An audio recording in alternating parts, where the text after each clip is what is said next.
Alrighty ho, gamers. Welcome to watching Bounty Hunters Guilty Gear Strive Weekly FT7, event number 6. We are barely 5 minutes away from ready to go.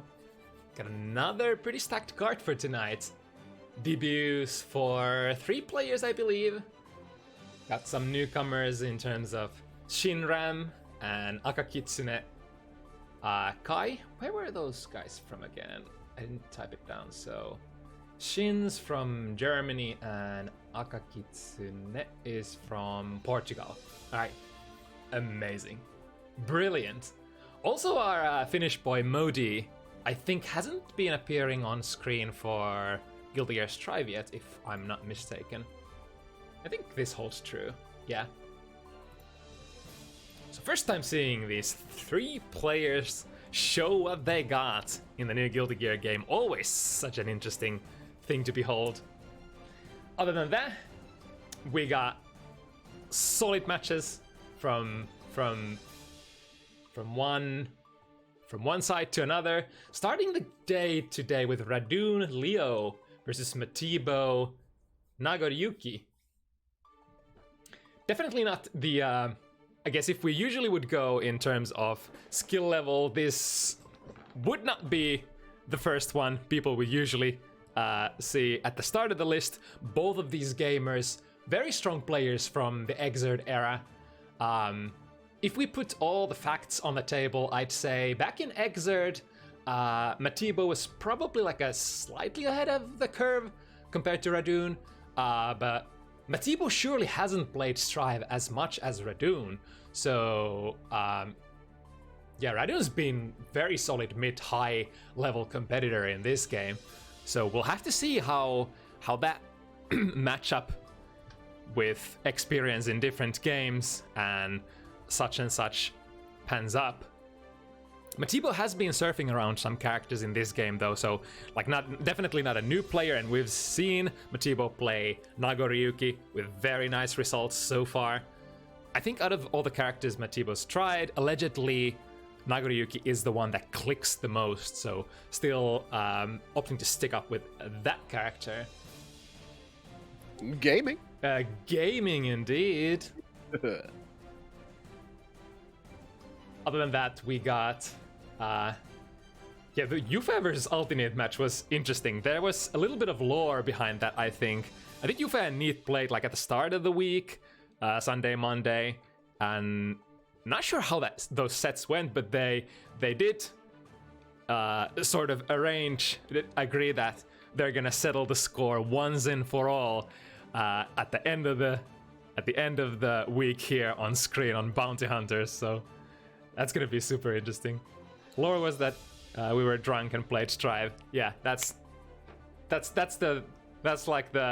all you need to know. And then magic happened. There is the matter in that set, of course, of Jufee being a Nagoriyuki main himself, so there's clearly going to be information that the man is privy to in regards to the matchup. I'm not sure how much NKellyy has played the Gold Lewis matchup. We do have a lot of Gold Lewis players in Finland, so that's... Yeah, Gold Lewis seems to be like, it's like Gold Lewis and Nago. Those are definitely the 2 big characters for Finnish players. Nago, of course, because... I've had my eyes opened on Gold Lewis after I went to our Helsinki Weeklies last Tuesday and got my ass handed to me by one Kinuski Gold Lewis, and I gotta say, that character has some stuff. Yeah, definitely, especially in the hands of strong players, and Kinuski is definitely a gamer. Kinuski's like the secret weapon of Finnish Guilty Gear. Doesn't really like appear a lot on screen for tournaments and stuff like that, but man, is that dude really strong in fighting games. And putting a character, even allegedly bottom tier Gold Lewis in the hands of like these monster kind of players. Take a look at, like, for example, Kid Viper. These players make it work.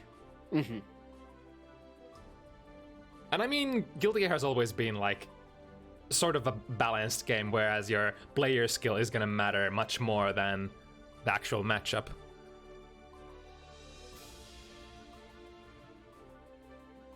Also on the horizon, keeping my eye on that Mirri Jacko versus Rygand May at the end of the event. Oh man. Because you've seen Mirri Jacko versus QK Sol ending relatively concisely in Mirri's favor, but in turn Rygand also managed to beat QK, so now... How was the score on that set, Q? I think it went sort of down to the wire, like 7-6. Oh, for us, but for me and Mirri it was like 7-1 for 7-1. Mirri. So all I need to do is beat your score, and we're square. So right. that's all I need to do. And as we know, fighting games are easy math like this. If you have one player who won against somebody else, then it's like +1/+1. And speaking of math like this, actually, now that I think about it, Attemon Faust versus Do The Manta Ray Leo, the one common denominator here for these two players playing tonight is their match against ULTINEET, which I think in both cases ended ULTINEET winning 7-3. So technically, if it's easy math like that, and why shouldn't it be, then these two players should technically be perfectly aligned with each other in terms of skill level.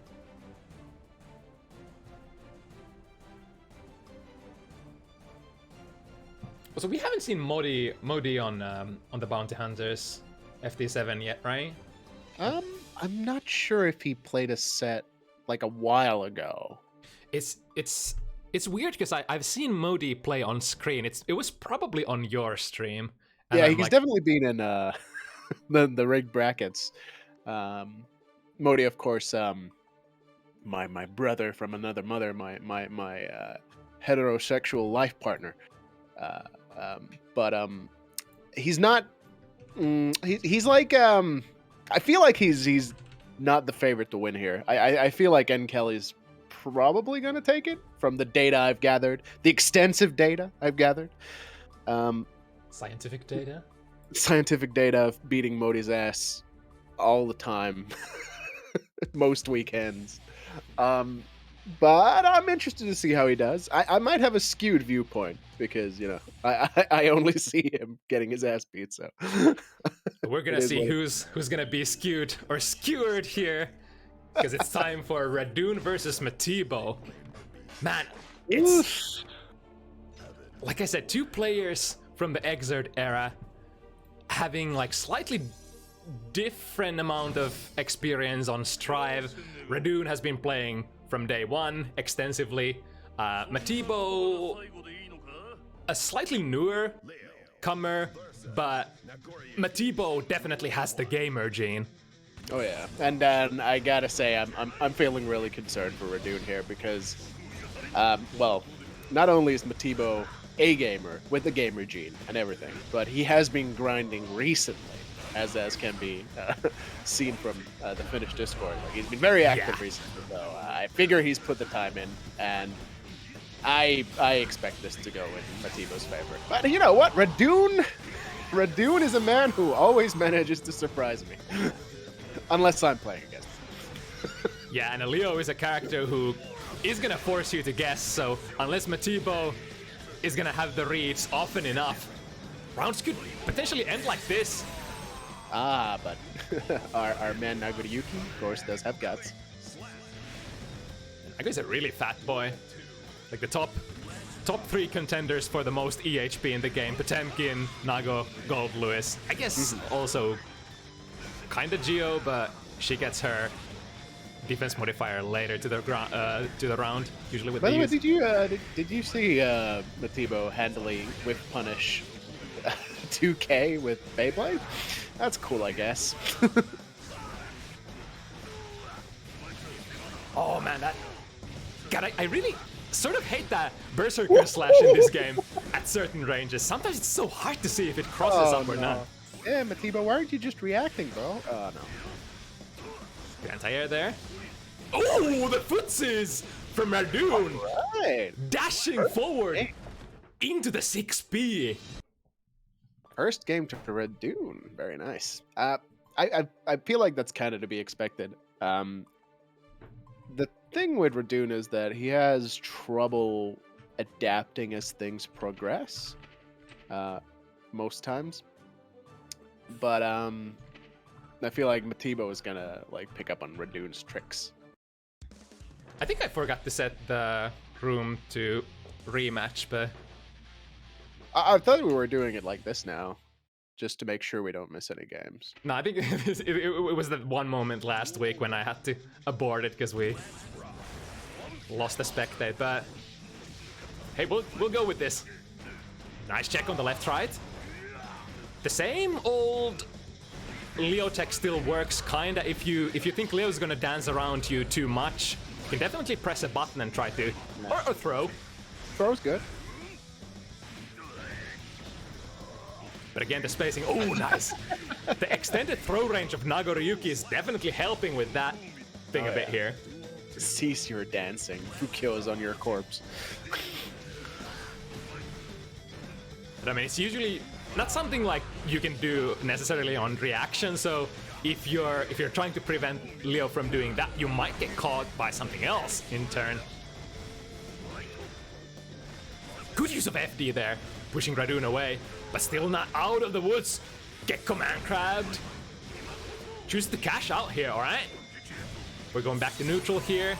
Take the damage we can get. But here, I think neutral game probably favors Nagoriyuki, especially when blood levels get high like this. Ooh, baits the bird.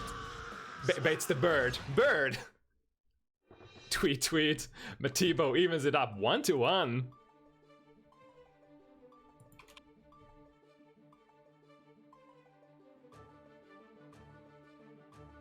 Man, that bird was great.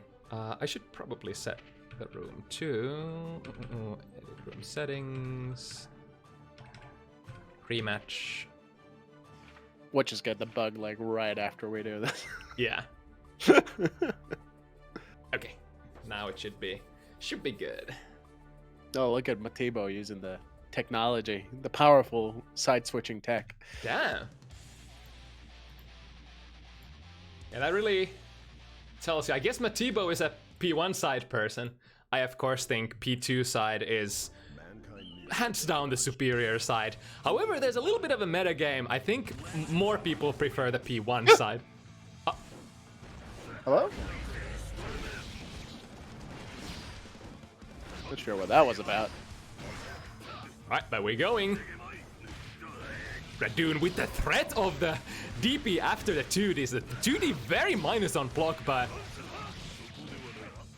Radune, definitely a little player exerting themselves in that situation. Pops here. Oh. Let's see. Do we have a kill conversion here? Yep.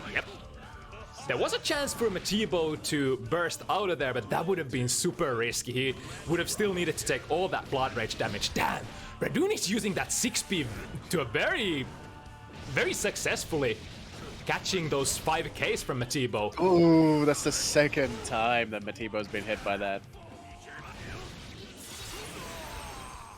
Exact same setup for the command throw. Cashing out on that respect while Matiibo still gathering data. Ooh, nice. Very good.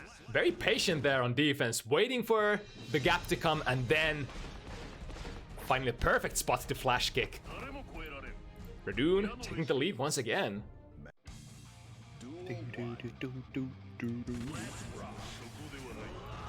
Oh my goodness. Yeah, that down kick was wild. God, Matiibo is able to gather so much respect there. Oh, almost a pickup from the counter at 2D, I think. God, look at that. Every one of those 2Ds is -5 for Leo. But again, if you think Radune's gonna flash kick afterwards... Oh no! Matiibo's getting hit by these gimmicks all over the place. I mean, just react, bro. It's 30 frames, right? Yeah, that's exactly what I was talking about. It's like, if you respect too much, eventually you'll have to do something about this. Because, like, otherwise Leo's gonna just keep doing this and running away with it. I played. Oh, that's another tool that Radune likes very much, the parry stance. Is that gonna hit? Probably not super good against Nago because of 2S, but... Yeah, it's like very long-reaching lows are the bane of that move for sure. But then again, if you're expecting stuff like Beyblade, which is a mid, works really well. I really hope that Matiibo is not trying to react to back turn H, because newsflash, I don't think it's possible. Look at It that. might be, but I know I can't do it in this game. The animation is a lot harder to key in on than it was in Exert. The frame data is exactly the same. Like it starts up in what was it? Is it 18? But it's like it's so much harder to actually spot the startup. Yeah, yeah. Ooh, that just slides forward, catches Radune out of that backdash. Oh, look at the Footsies! footsies, data Okay. gathering. First time that Matiibo actually jumps out of the command throw.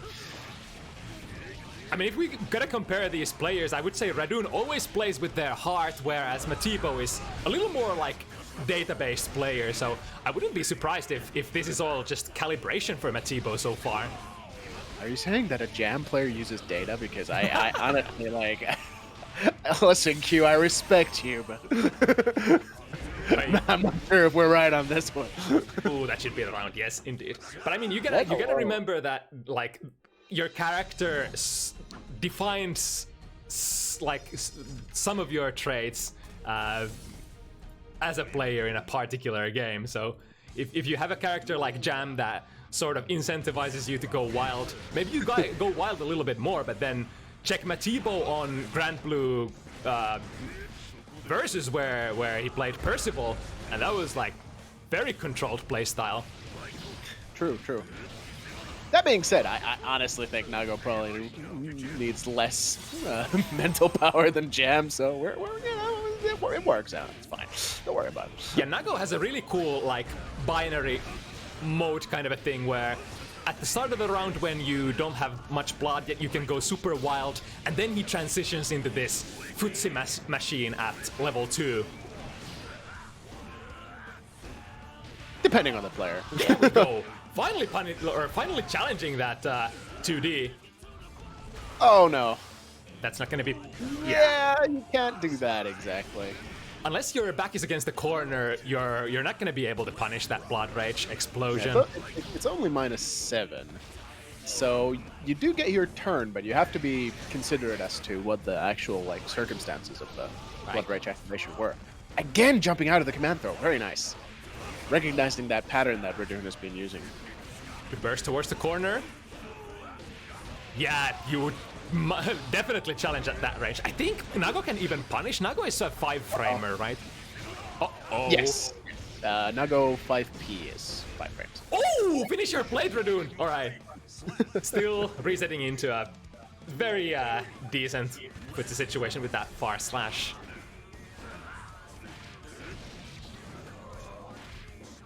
Need has beaten my ass, so she has the potential to beat anyone. But Rikam, you're not that good.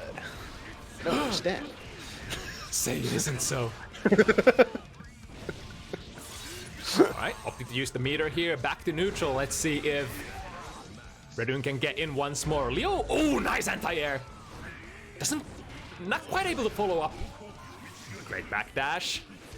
And Radune so aggressive. Whoa, look at that throw range there. You rarely see yourself getting thrown in that situation because usually the projectile hits you, but I guess because of Nago's increased throw range. Yeah, that must have definitely played a part in that. Man, that throw was from far away. It always surprises me. Nago does have that normal throw range akin to Potemkin now. Usually Potemkin has been the I think the only character in Guilty Gear who has slightly increased normal throw range, if we disinclude like natural kata throws. Radune is falling into the Radune trap, unfortunately, of repeating the same motions, the same patterns, and Matiibo is very readily reading into those.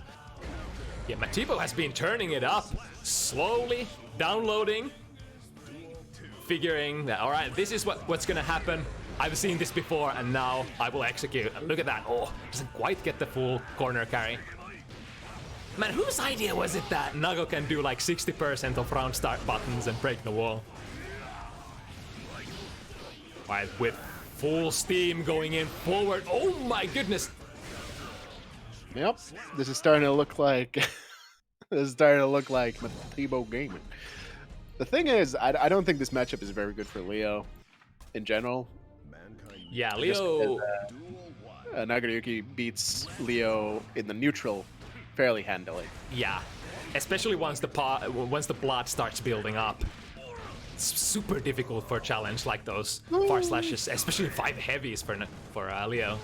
Nice. Ooh, the Of course, you can't really count Leo out. If Leo gets 1 KD, then I could have used meter for a kill there. He's the overhead! Oh my god, that would have been a sick combo. Unfortunately, runs out of blood rage immediately afterwards, and I think it only leads to a combo in the corner. Overhead. I wonder if you use meter. Can you use meter in blood rage though? Can you? I don't think you I'm can. not sure. Wow, you can't? I think you can. Other than the super, at least. Yeah, but I don't think you can RC in blood rage, rather. Yeah, I've never seen meter being used during blood rage. That's a good point. You can RC in BR? Okay. So could you do instant overhead, RC? What do you mean, of course you can? There's plenty of things you can't do in blood rage. Nago players, SMH. That was a very interesting sequence there. I think choosing to punish the blood rage with super is probably not very optimal, because it seems like the blood doesn't get reducted from, or like you don't take the blood rage damage during the super motion. Which is like Yeah, Banshee, what's up? Yeah, one of the like best features is that you can perform your combo damage, and the blood rage damage will tick as you perform your combo. Oh, nice. Ah, good throw. That should be around.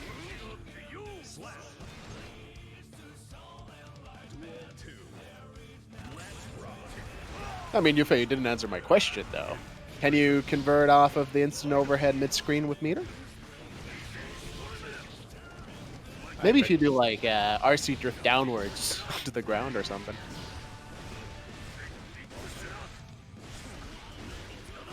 Another one, breaking the guard.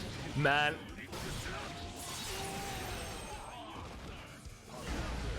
Oh, into the 2S right off the bat. Trading hits. Is that... Oh, unfortunate miss there, but Radune still has so much more steam to go. Yep, that's a confirm. This is way more even than I thought it would be. Damn that. How does Radune manage to cash on all of that respect 2D into a throw? Oh, no! Alright, Radune's starting to use new options.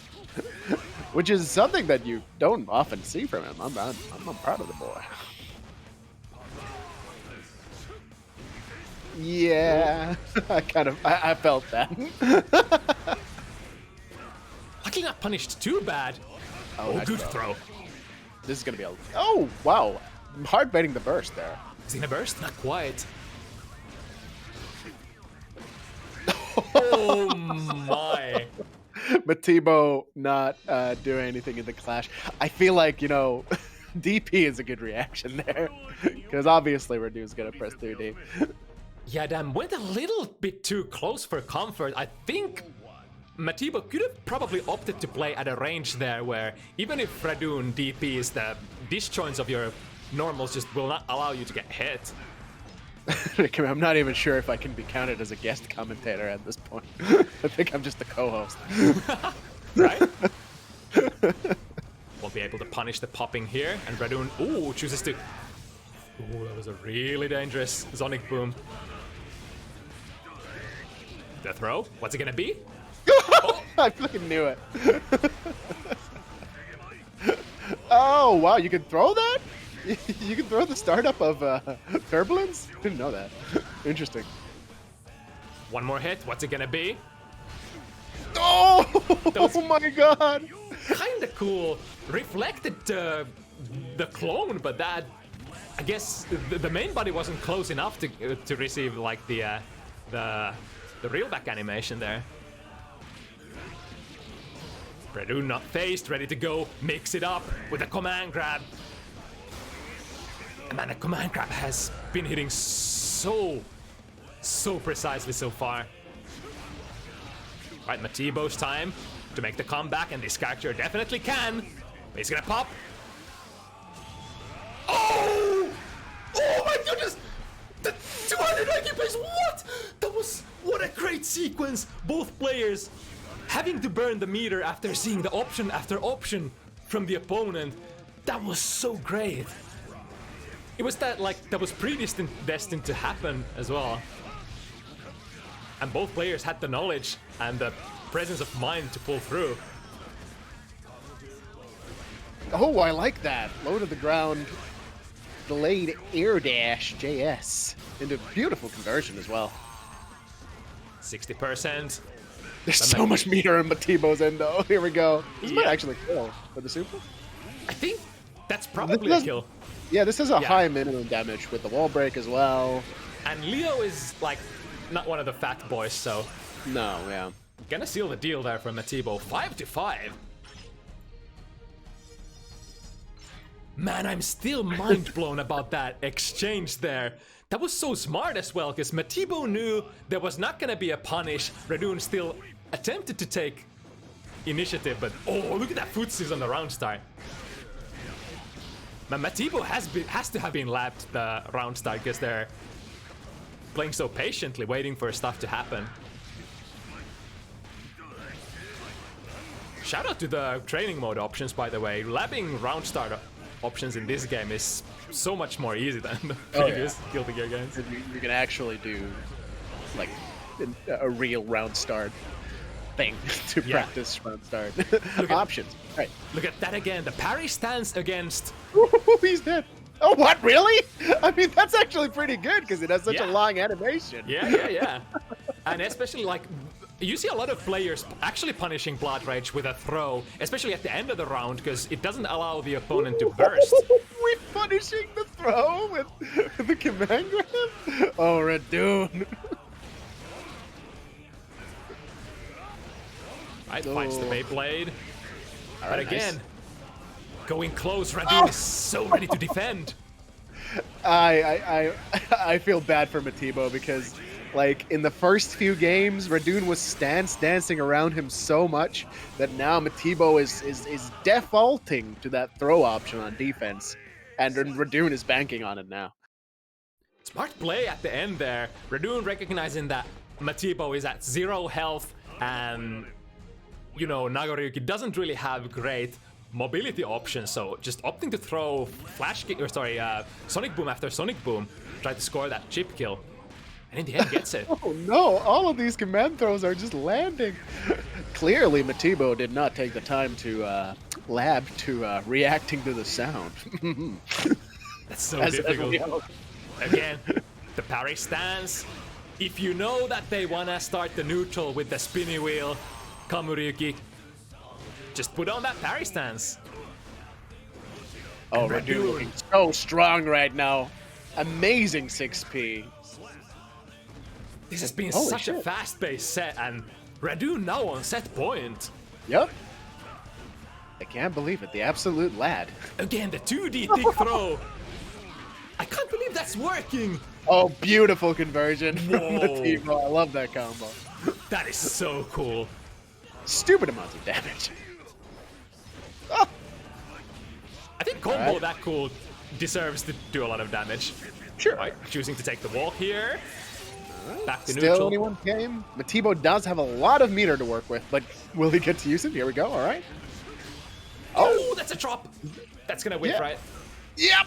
Is that? That's a whip punish. I think he could have gotten more, but you know what? Oh, Build burst into a panic! Oh no! The panic! The panic on both sides! The slowdown frames allows Matiibo to still punish and straight The Beyblade. I can't believe. I think this is the first time I've seen Nagoriyuki players spin to lose instead of spin to win. Yeah, Unfortunate. that's really true, man. Radune was so ready to counter that Kamuryuki. I think out of all those Beyblade situations, Radune won. Like when Matiibo threw that move out, he I think more often than not he didn't get in. He got actually punished. So Radune was really on top of this matchup, man.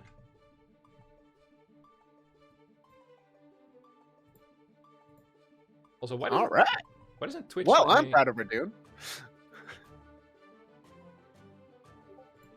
The prediction go I through. didn't think he so. could do it, but he's gone and done it. Yeah, I mean, if I had to bet money, I would have probably bet against Radune, and look where that would have gotten me. It's a good thing that we, for entirely moral reasons, cannot bet on these sets. Well, actually, Right. I guess I could, but You could. but I can't because I've got the scripts. I know what's gonna happen. Right. Alright, so I think Do The Manta Ray needs a little more time, so we're gonna skip into the third slot matchup for now. So Shin, Ramlethal versus Akakitsune. Kai. It's gonna be a Germany versus Portugal matchup.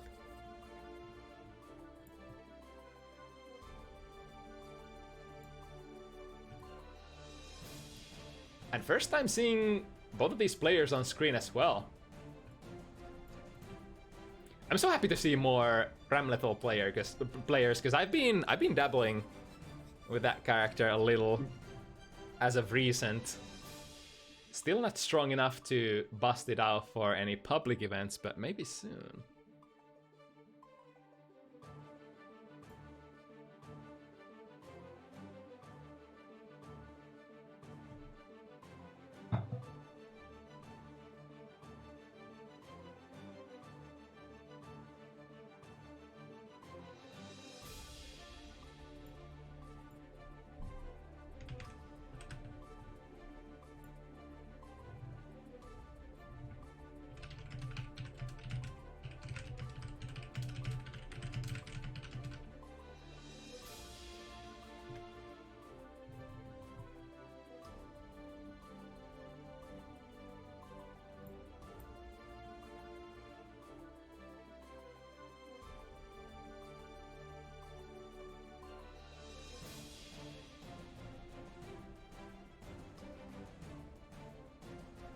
Let's see if we can get hold of Akakitsune.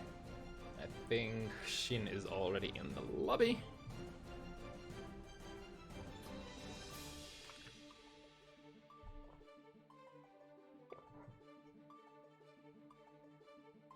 Smells like Wi-Fi. Matiibo pulling out the OSs. Damn.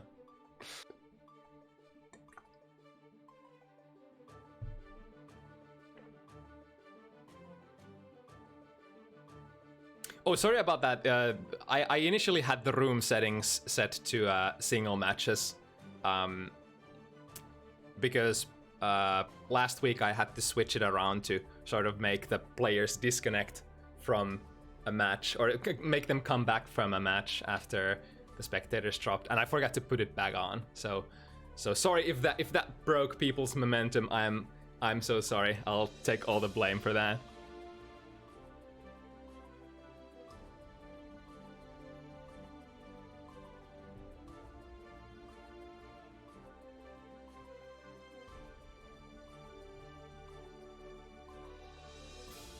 Also, thanks for the nice comment earlier, Ginto Shinto. Also, thanks for the sub.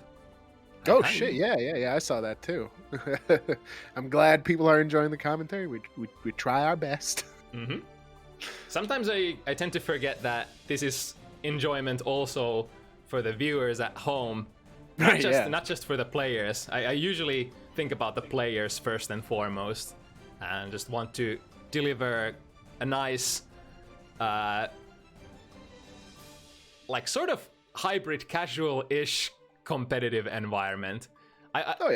Casual is not the word I'm looking for. Like, I would say like fun competitive environment is probably like a fight club, except we're allowed to talk about it. Yeah. The fight club you should probably be talking about. Exactly. Spread the word. Get everybody in here. The more the merrier. You know, I think the biggest downfall at the moment is that we're sort of scheduled on top of Hearts Are Blazing daily tournaments. Sorry, not daily, weekly tournaments, right? But not really. It's not like there's not like a better day is the problem, right? Yeah, especially since I want to take like the Finnish players needs into consideration first, so I can't schedule on Saturdays because that's offline day for some of the Finnish players. Yeah. Still no word from Akakitsune, but it does look like Manta Ray is soon ready to go. So maybe we do a double back and flip it around again and go with the schedule as planned. So Attemon versus Do The Manta Ray. We'll see who gets here first, Akakitsune or Manta Ray. Whomst ever. This is interesting though. The Shin Akakitsune, I think it's our subs of choice fighting it out. You know, I've got a Kai now, and let me tell you, my Kai is fire. How many give me a rough estimate how many matches you've played on Kai. Oh fuck. Or if you can remember your profile level. I've played like a lot offline. I've not played online as of yet. But I'd say like offline, probably like 100, 200 matches. That's pretty good. That's no longer beginner level. No, I've got some stuff. I've got some stuff.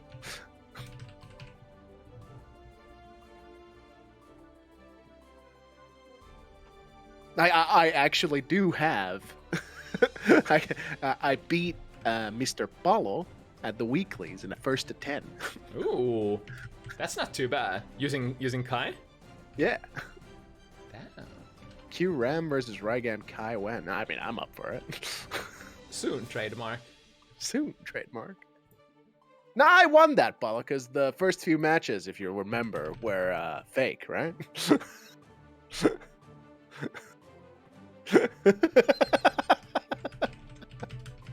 Did you remember? We talked about it. Yeah, I've got a Kai. My Kai's kind of nice, right, Paulo?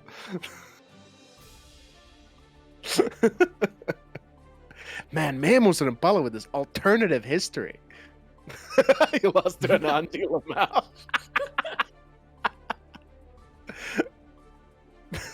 Hey, could happen to the best of us. No way. I personally feel really bad when I lose to Anji on Sol, because you're kind of supposed to win that matchup. I guess, yeah. But I don't know. Anji does have the singular blessing. The only thing that's like actually really good about the character, I think, is that he does have high damage. So if you do manage to fuck up somehow and get hit real bad, then he does hurt you. But that's like the only thing he has going for him. Like everything else is just dog shit. Yeah, I think they put like, I'm not sure what it is, that they put the Anji RPs in really weird places and then like made all like everything about Hoojin follow-ups just kind of bad. Yeah, It I is- mean, it's like it's funny how they're like, all right, we've buffed the schmicks. Now here you go. You can Kara cancel Fujin. Woo! But unfortunately, unfortunately, the actual follow-ups are still exactly as bad as they were. So it doesn't actually change anything. Maybe it makes some of them a little bit harder to react to, but they were so easy to react to previously that it doesn't actually make that big of a difference. You know, now there are actually like couple of extra layers. Previously, you could just almost like fuzzy block and just block everything for free. Now you kind of have to think about like at which point the mix-up is gonna be and stuff like that. I think they gave the projectile follow-up on Fujin a bigger hitbox or something. They did, yeah. Yeah. Like Shin is actually better. It's also more plus, but like it doesn't like Shin is not the mix-up option. Is the thing. Shin is the oh, I'm gonna throw this out and not. It's like something to carry your pressure with. But the problem is that you can still beat that. Like, I feel like it's still kind of reactable. You can like jump and like hit them out of it like you used to in ACR. Honestly, like the one move that I would like, the one change that I would really love to see for Anji is put some sort of like invus or armor or something to Rin. I think armor would be good because right now I think Anji suffers greatly because once you do Fujin, DP is just gonna fuck your shit up.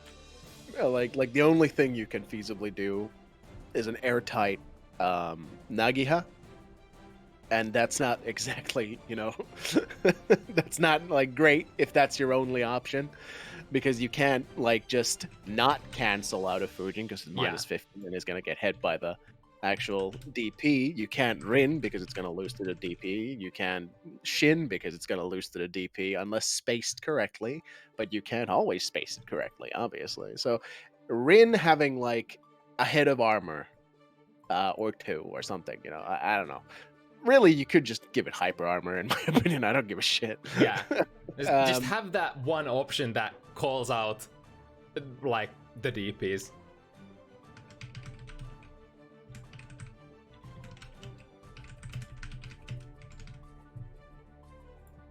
All right, so jumping back to matches as scheduled, we have Attemon, we have Manta Ray, and we can pretty much hit it. Let's go for it.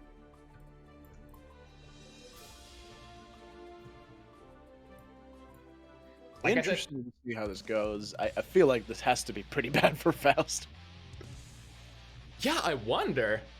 I just don't know Faust matchups that well. Well, the thing is, like, for some characters, at least they have, like, if they don't have a DP, at least they have a reversal super to depend on. But you know what? I'm not so sure about Faust. Like, your reversal is so slow. I feel like you could probably like do meaty stance K and it baits it out. All right, as I said earlier, these like that. It's funny having the common denominator for these players being the matchup with NKellyy. So both had very similar results with ULTINEET. So technically, they should probably be like relatively evenly matched, and Manta Ray even requested to play against Attemon. Oh, okay, interesting. Also interesting to see how Manta Ray's Leo play differs from Leo. Oh, nice! Don't see that reflected very often. Don't see anything reflected very often because you don't see a lot of Faust players. Yep. But Attemon definitely one of those players. I feel like as a Faust player, you should be labbing your specific options out a lot, because like you're not gonna get far with just Faust basics. I feel like in this game you need to know the item interactions, you need to know like what can be reflected with 5D, and you need to have sort of like muscle memory to do those things. Nice escape Tatsu out of the corner. Manta Ray chasing. Nice interruption there with 2P, but I'll try to actually come in with mix there. Not so sure about that. oh, it was a trap! It was a trap! The bomb! I had forgotten about that too.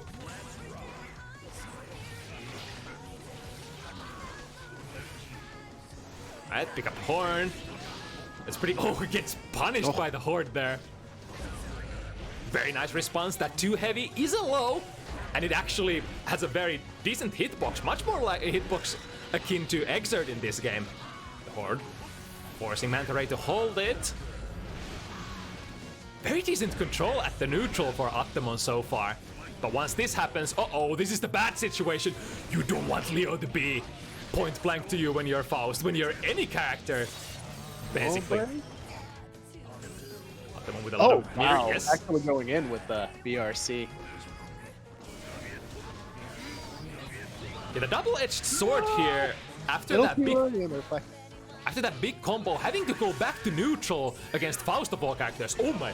Oh! Wait, why was that teleport so delayed? It felt like it took forever for Faust to appear. Can you like hold that or something? Wait, the Scarecrow? Yeah. Yeah, you can hold it, and the longer you hold it, the safer it is on block. Ah, I see. I think that was the meme. Or, actually, I'm not sure if it's ever safe. Let me check. Ooh, tried to go for the big punish, charge 5D, but not quite fast enough.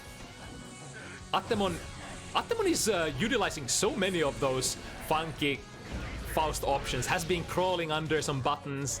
It's being utilizing items to full extent. Oh my god, the tail end of that that heavy button.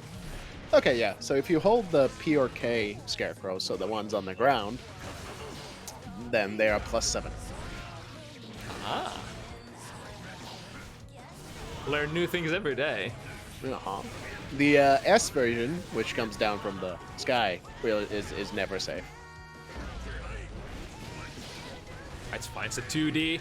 And now. Yeah, I wonder if throwing out the heavy sonic boom is advisable. Oh my goodness! Very nice reaction there with the throw. And now holding the corner, Attemon being very, very patient. Fortunately, didn't have the health to trade anymore in that situation.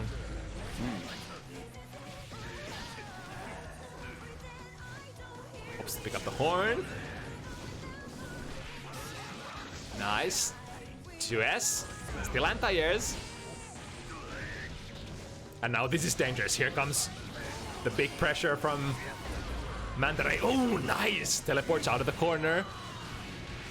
Tried to reflect there, went for the big play. Nice jump. Getting decent amount of damage, but needs one more hit. Faust not really known to the damage output.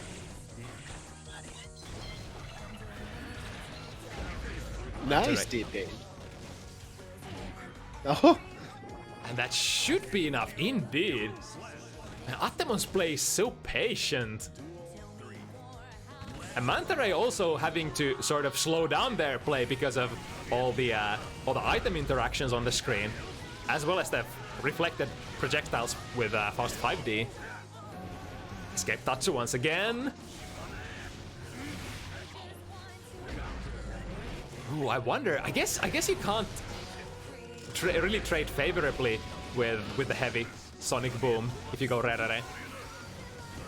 So in that sense, I guess the heavy sonic boom is probably okay-ish at neutral. Nope. Again, trading with Rere. And that seems to go in Leo's favor. Very nice drifting. avoiding the situation after the teleport. Yeah, the heavy fireball just hits so high. It's not only Strive where it's kind of difficult to instant air dash punish Leo's heavy fireball, because it does hit very high, especially if you extend yourself into it, if you go for like an air dash and press a button really fast. Manta Ray evening it up 1-1. I feel like in most cases, like it's almost better to just hang back and wait for the Leo to try and approach in some way. Like, be close enough to at the very least get a trade midair if you can win the air to air situation. Depends on the character, obviously. Like Mei obviously can get pretty consistent results with her tools, but. Alright, back into it from 1-1 situation.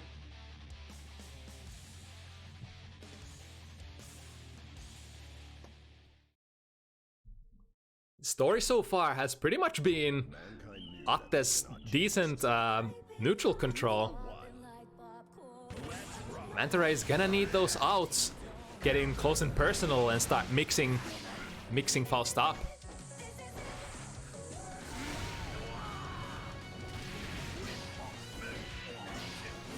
That's 6p. Oh yeah, at this point you pretty much probably don't wanna Berserker slash too much. Atte has been throwing that very consistently. Nice, stands up. Blocks the overhead and punish.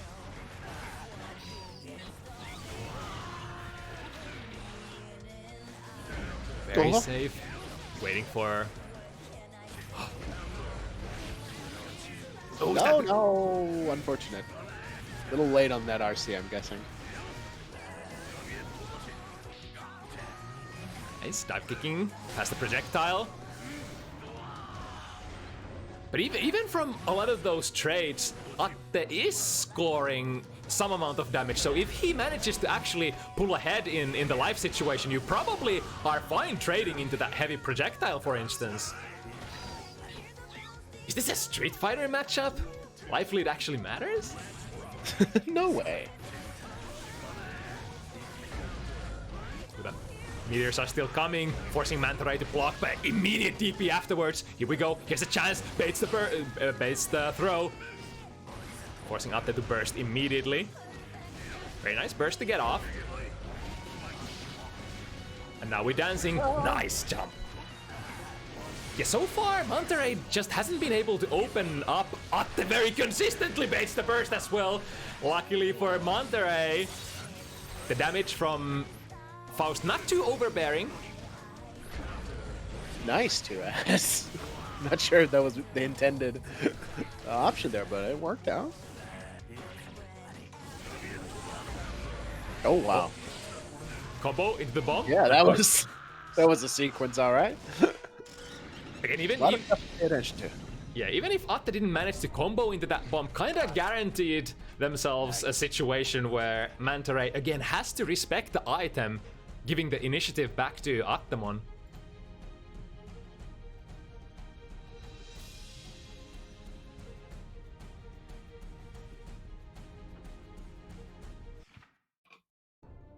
Alrighty.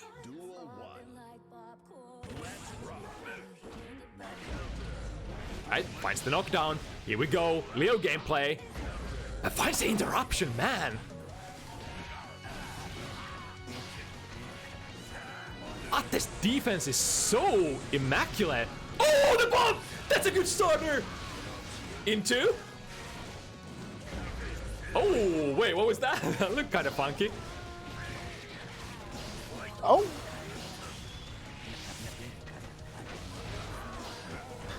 Banana unblockables? Question mark. This should lead into a wall break. Alright. Manta Ray saying, I still... Burst, but, yeah, that was a heroic burst, for sure. That's kind of difficult, because you're... Like, best case scenario, in that position, you're gonna burst Atte back to neutral, and then you have a life disadvantage against Faust as a Leo. We go again, the tail end of that 6 heavy.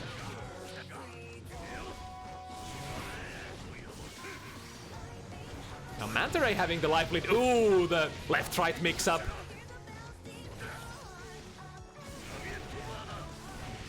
It's just not very easy for a Manta Ray to get in. Needs to work really hard to get in on Atte. YRC, immediate flash kick. Manages to get the round. All right.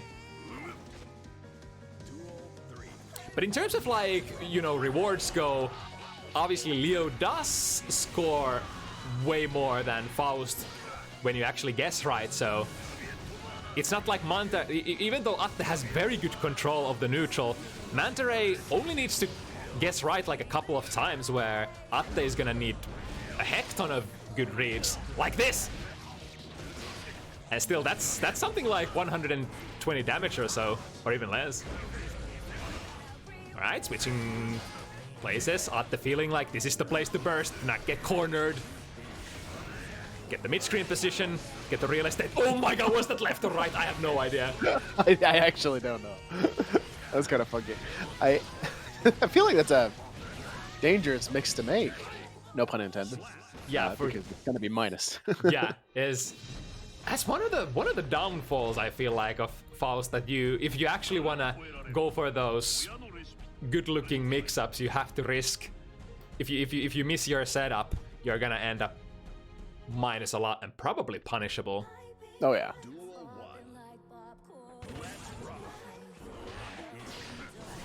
But at the same time, those like left-right mix-ups are so difficult to see as well. Right, opting to trade item throws here for heavy fireball. That's also a dangerous game to play, because eventually Faust is gonna throw a good item, right? And then you'll sort of have to hold it.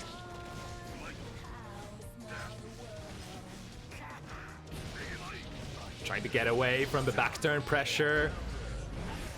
Oh! One thing I do notice that Manta Ray has not been checking the re in block strings or in neutral, which is a bit of a problem. I feel like Leo, especially if you're just like expecting it, like you can even get probably more than just the 6p. You can probably DP it for a little bit more damage at the very least. The footsies are there.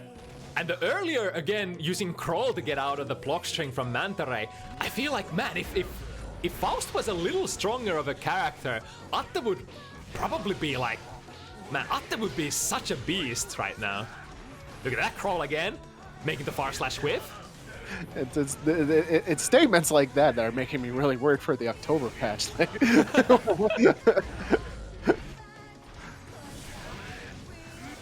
I don't want Faust to be strong.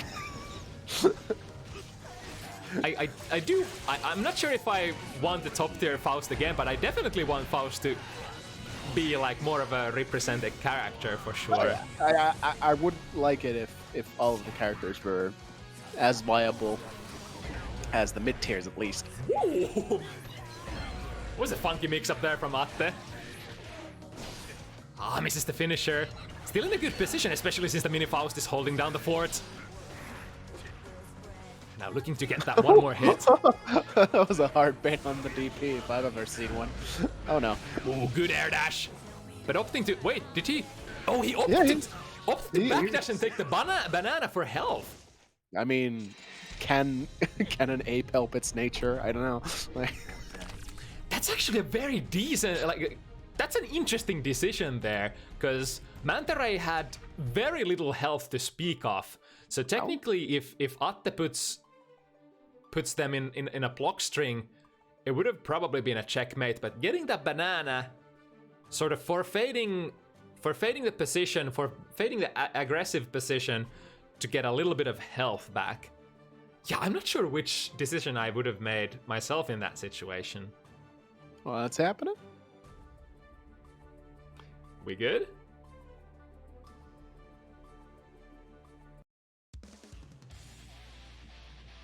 Yes. I guess. I hope. Maybe catching their breath or something? I mean, maybe. Changing music. Ah. Yes. Oh, yeah, that's a banger. Yeah, here's where the real match begins.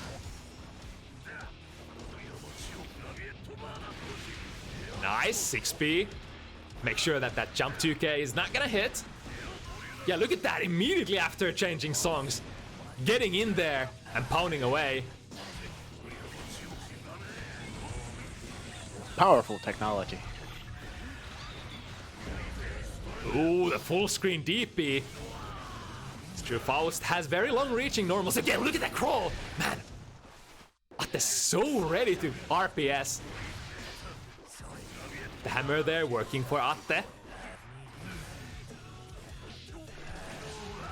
And it's crazy how, because there are so few Faust players, and especially Faust players who utilize like Faust's tools to their fullest.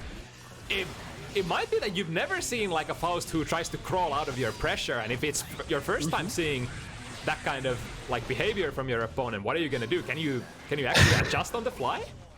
I mean, like, Faust is such a fucked up character in this game that I feel like if you're gonna play him, you have to go for the niche stuff. Like, Yeah, why are you playing this character if you're not ready to put in the extra effort to do something like that? It's kind of what differentiates in my head Exert Faust, or Faust in the past and Faust in this game. Faust used to be like a very fundamentals kind of character. Now he's like, you gotta, like you said, utilize the niche things to take everything out of the character, to bring the potential out. Speaking of bring your potential out, again, back throw, but straight into there. Manta Ray just struggling to hold down the position against Atte. The damage from the flash kicks is piling up, little by little. Those are not small hits by any means. Where is he used? Get off me. Trying to work for the position. Oh, but Atte again. Sees the landing. Gets the throw. The mix up Perino. It's one more hit. Oh, is that actually? Yeah, Oh. I think that would have broken the wall, so Manta had to burst there. Yeah, that was unfortunate. Very careless throw at the end. I mean, very careless run through, rather. Into a throw. My brain just cut out like 3 words from that sentence. Every situation, Atte just seems to have an answer. It's either burst, YRC, playing a good crawl, just utilizing their resources very, very well, very defensively. I feel like playing the matchup perfectly, just not letting Leo have a lot of opportunities to start their game plan. Nice backdash once again, avoiding the throw. Setting the throw on fire, what's it gonna be? Yeah, a risky fireball there to make, and another really great read from Atte. I really like this position where Atte is playing from as well. Not really like committing super hard to go in on Leo, just holding back at a position where Leo just can't challenge very easily. At a spacing where DPs are gonna whiff, far slashes are gonna whiff, 2Ds are gonna whiff. Oh, nice.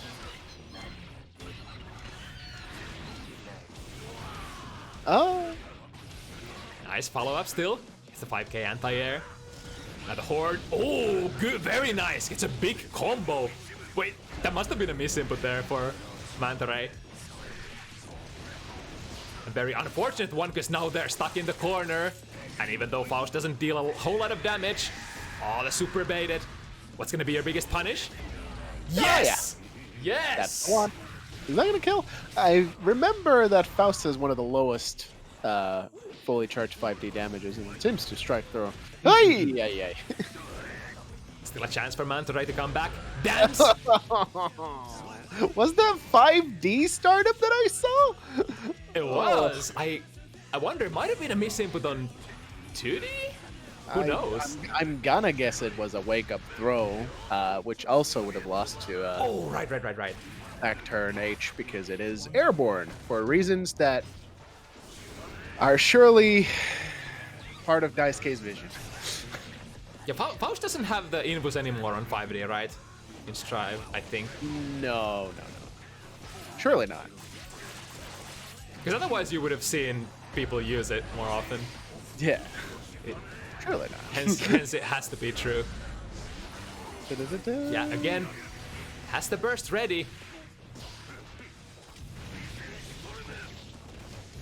And at this point, I feel like most of Manta Ray's damage is coming from actually those flash kicks. Or at least a very considerable amount of damage. What's it gonna be? Oh! How did that whiff? I wonder! That seemed like the perfect play for a Manta Ray. Yeah, actually, how did that whiff? It was like right next to it. We just don't know. It must have like somehow like just perfectly avoided the active frames or something. Like. I wonder if the back turn D from Leo actually like retracts your hurt box slightly. So I wonder. Yeah. Some sort of hitbox magic. Gonna be picking up the horn here. Yeah. Yeah, again. Has the burst. Yeah, I agree with the burst. Plays it safe as well. Not immediately, but sees that at the start of their combo and then goes for it. And again, has Manta Ray gotten a single Berserker slash off this set?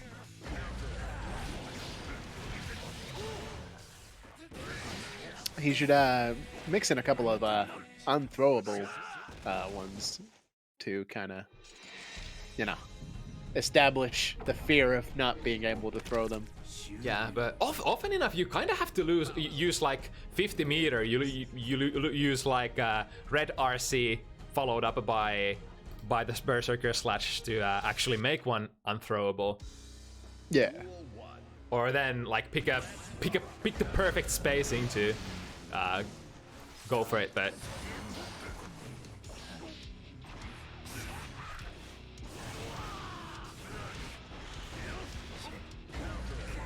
Again, finds the Abare. It's surprisingly technical, this match. Oh, finally finds a Berserker slash. Here we go. Oh no, ends up crossing up, unfortunately. Still has Atte in a good position. RC to keep himself safe. And he's working with the life lead as well, so. Uh-oh. And Atte finds the punish. Even though a little one manages to get back the life lead. That should be the round. Yes, very nice. Sees the kill, uses the resources, gets the kill.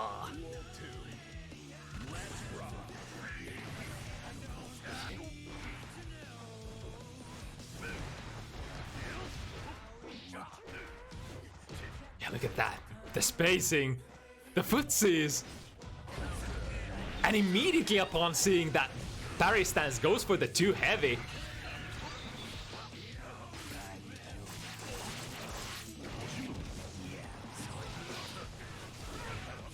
Another good anti-air. It's good lead into a wall break. Alright. Messes it up a little. One more chance for Manta Ray. Immediately the burst available for Attemon. It's like Manta Ray just desperately wants to play, but Atte doesn't let him.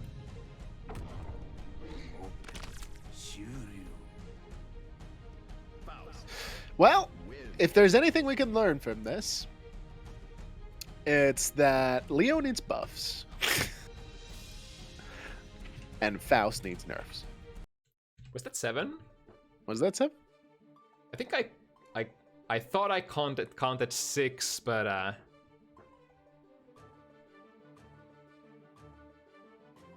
but I guess the players would know, although they did reset at the beginning. yeah.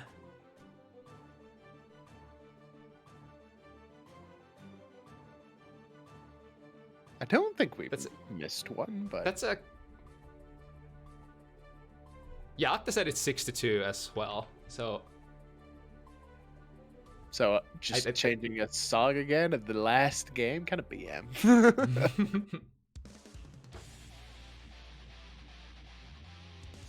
all right, one more chance to redeem themselves. Do the Manta Ray. Heading back to the battlefield. Mankind knew that they cannot change society. No, not even changing the song. It was just something.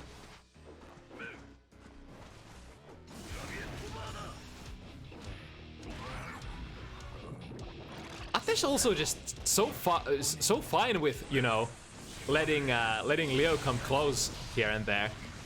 Yeah. And I guess that's okay if you're.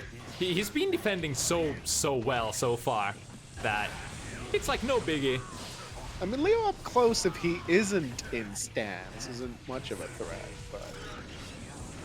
I mean, it isn't as much of a threat. Yeah. Rather.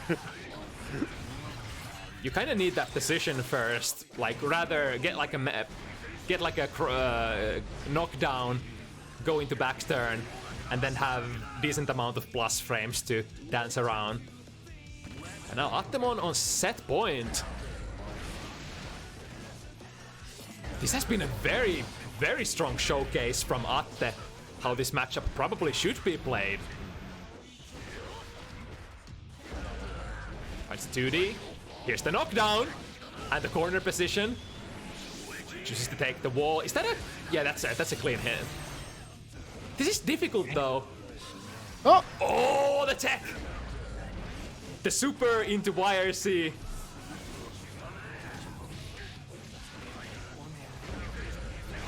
Alright, Manta. I really like that. Waiting instead of picking up the combo to get the horde for a better pickup. Yeah, that was such a smart decision. Pretty slick.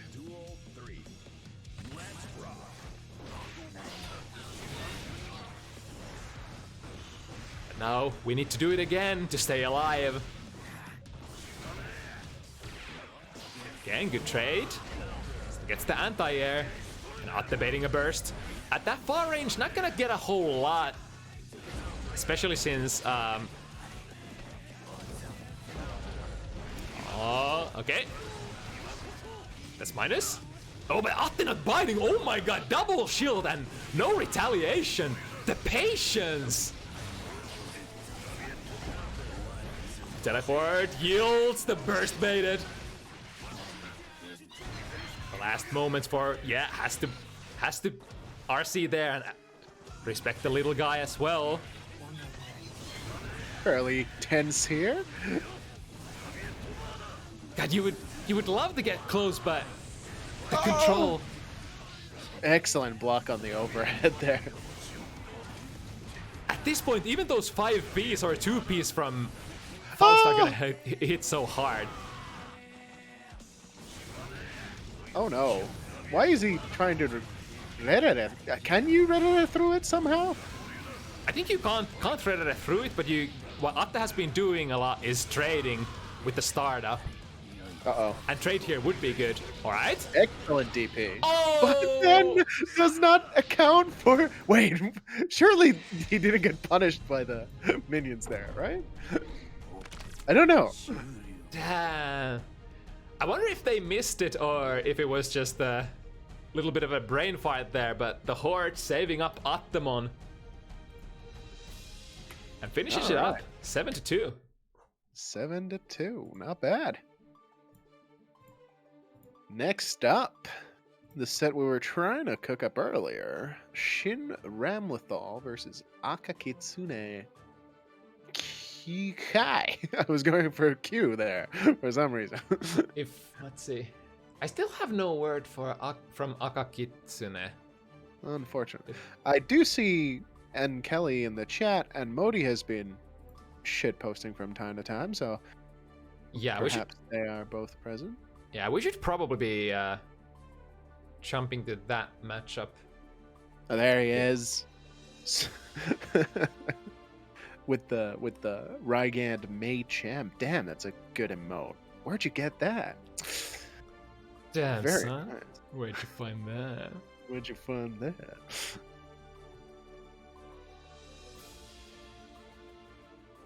Yeah, I guess the play is to play Modyyh versus NKellyy here then. Yeah, seems like. It do be. while they get in here, I'm gonna go get myself a cup of coffee because I'm gonna need all the all the help I can get once Mirri gets in here.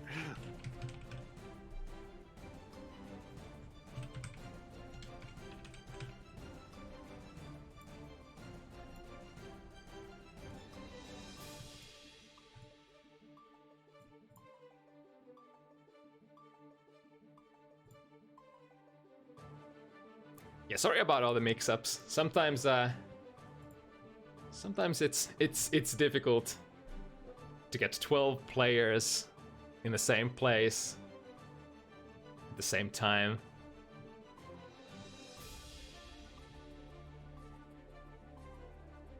At the same time, there's not a whole lot we can do about it. Like, all we can do is hope that the players are, you know,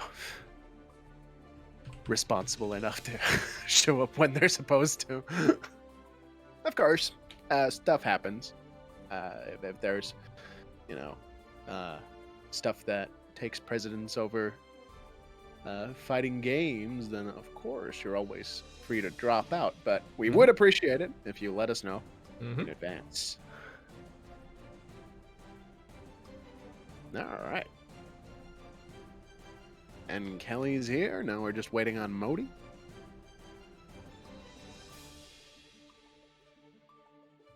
Can find the room? If you can't find the room, try going to Tidal and coming back. That sometimes helps. I have this running theory that if you were already, you know, like pinged in through the wall, as it were, before the room was created, then you don't get to see it for some reason. Never mind, I'm in. Okay. I'm in. I'm in. All right. Hacking in progress.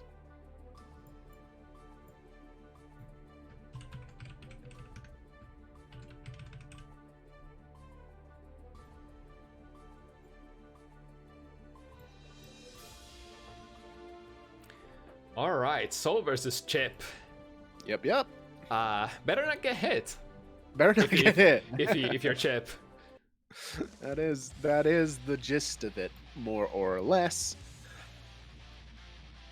I guess the problem for Chip is like you're as the pixie character, you're always hoping to dominate the neutral, but the problem here is that Soul has pretty decent buttons to sort of read your approaches. I mean, that's a start. Into million damage as well. Wow, 2 vortexes! NKellyy feeling a certain kind of way. Uh-oh. Not really blocking these alpha blades. Uh-oh. Uh-oh. I see a problem. if you... Ooh, maybe NKelly's still warming up. I don't think he has blocked a single alpha blade yet, but... Oh, a little too early on that throw. I guess the round. Just barely, though. Those 2 wild throws did quite a lot of damage. Yeah, whereas the alpha plates don't do as much. The alpha plates are gonna, like, sort of chip you out little by little if you leave them unchecked. Yeah. But... Ooh, nice pickup. Whoa. Mody's making the most out of his air movement. NKellyy, so far, not really checking him on any of that, so... Oh no! The fake setup, but he messes it up. I can't believe NKellyy respected there and just threw at the end. Oh, just dropped Nice. Right. This is pretty wild already. Oh, yeah. Bar slash, still a pretty good button. And especially the hitbox, like reaching upwards is very nice feature of Chip far slash. Able to sort of situationally anti-air people as well. Very, very unfortunate that. Oh, and Kelly's just not ready to deal with Alpha Blade from Gendrozan. the two things that like you, if you're looking to fight Chip, then you have to. Oh, technical difficulties. Okay. Yeah, if you're gonna fight Chip, then those are like that's layer 1. You have to be able to block Alpha Blade and hopefully punish Genrozan. Those are like I'd say if you're gonna try and play against Chip, then those are the 2 to 3 things that you have to figure out first. Yeah, for sure. Some players opt to just like up back, which is kind of a maneuver that's gonna dodge both of those options, or at least stay somewhat safe against both of those options. Isn't up forward the mean? Up forward? Was it up forward? Because up forward, I think, like, if you up back, then you get... I think you still get hit by K Alpha? I think you should be able to... like, you block it, time. like you normal block it, but, you know, Sure, you're sure. not, like, actually out of the situation. Yeah, I think yeah. if you forward jump, then you, like get out of it, essentially. But it does carry some extra risk, as you're not holding back. So pick your poison, I suppose. Yep. There's one of Soul's really good responses to S, especially after the buff. Oh, nice pickup. Oh. I like the idea, but... Uh-oh. Oh, resets into the overhead. Alright. What? Ooh, that was a... That should be enough. Oh, I was a bit worried there. I was hoping for Bunky Messai, but luckily the Far Slash was enough to actually take it. Oh, delaying the low Rekka a lot. That's historically a very tricky thing to deal with when it comes to Chip. You can really choose the amount of delay you wanna, insert between not only your normals but also those Rekka sequences. Alright, throws out of the corner. Ooh, are we gonna see the combo? Ah, unfortunate drop. Damn, that was... I feel like that wasn't a bad idea, but you need to BRC drift backwards, right? In order to actually get out of it. To be in the BRC flash for long enough to avoid the command throw or something, right? Isn't that how that works? I'm not sure actually how much recovery is there on BRC. I wonder if Modyyh could have just held up there to get out. Maybe. Good burst there. That's one of Chip's most damaging combos when you run up the wall and do the slashes. Would have potentially even killed NKellyy there. Oh, nice response to the gun Are we flame. playing Street Fighter now? Nice. Just needs any old hit now. Oh my god. Is that gonna... I think that's gonna hit, yep. Oh no. Oh no. No, the OTG! The OTG, NKellyy! Uh-oh. Still a chance. Oh no! NKellyy won, but he didn't OTG after the throw.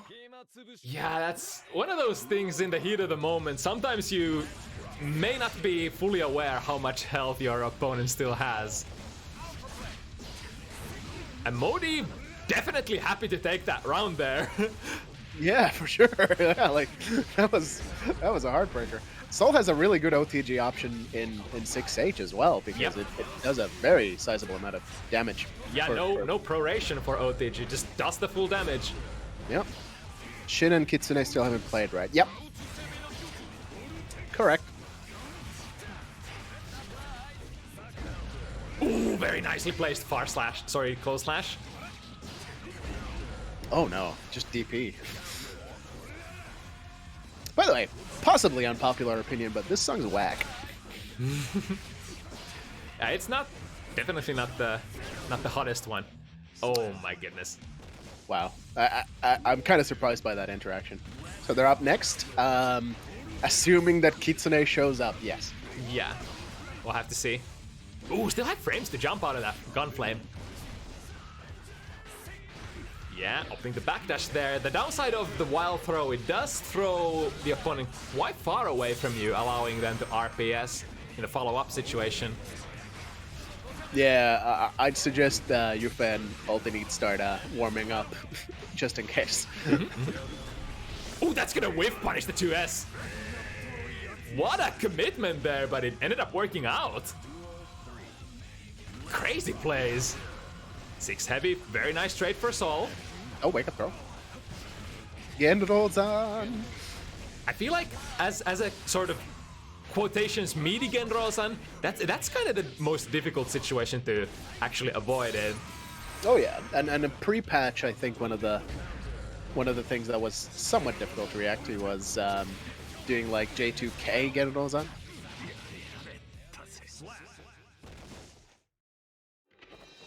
But now that's not really a problem anymore. Yeah, I guess you can actually, if you see jump 2K coming, you can anti-air it. You can anti-air it, or if you just block it, then you can throw it a lot of the time. Yep, decent burst there on the 6 heavy counter hit that leads into a lot of damage. Nice backdash. Big momentum burst from NKellyy, but doesn't manage to hold the position, unfortunately. And now nice with punish. Oh, that's gonna... What? Yep. Super. We are Invu against everything. Excuse me? I was so sure the Gendrozan was gonna win. I figured it had traveled long enough to... But does it actually, like... I'm not sure how that works in the corner. Tyrant Rave has a very big hitbox, so it's no way you're gonna jump past that. Okay. Nice backdash out of the Fafnir. And Modyyh. Oh. Uh-oh. Yep. Putting that YRC. Oh, nice bait again. Alright, YRC into Gendrozan. Damn, that was almost too far away. Oof.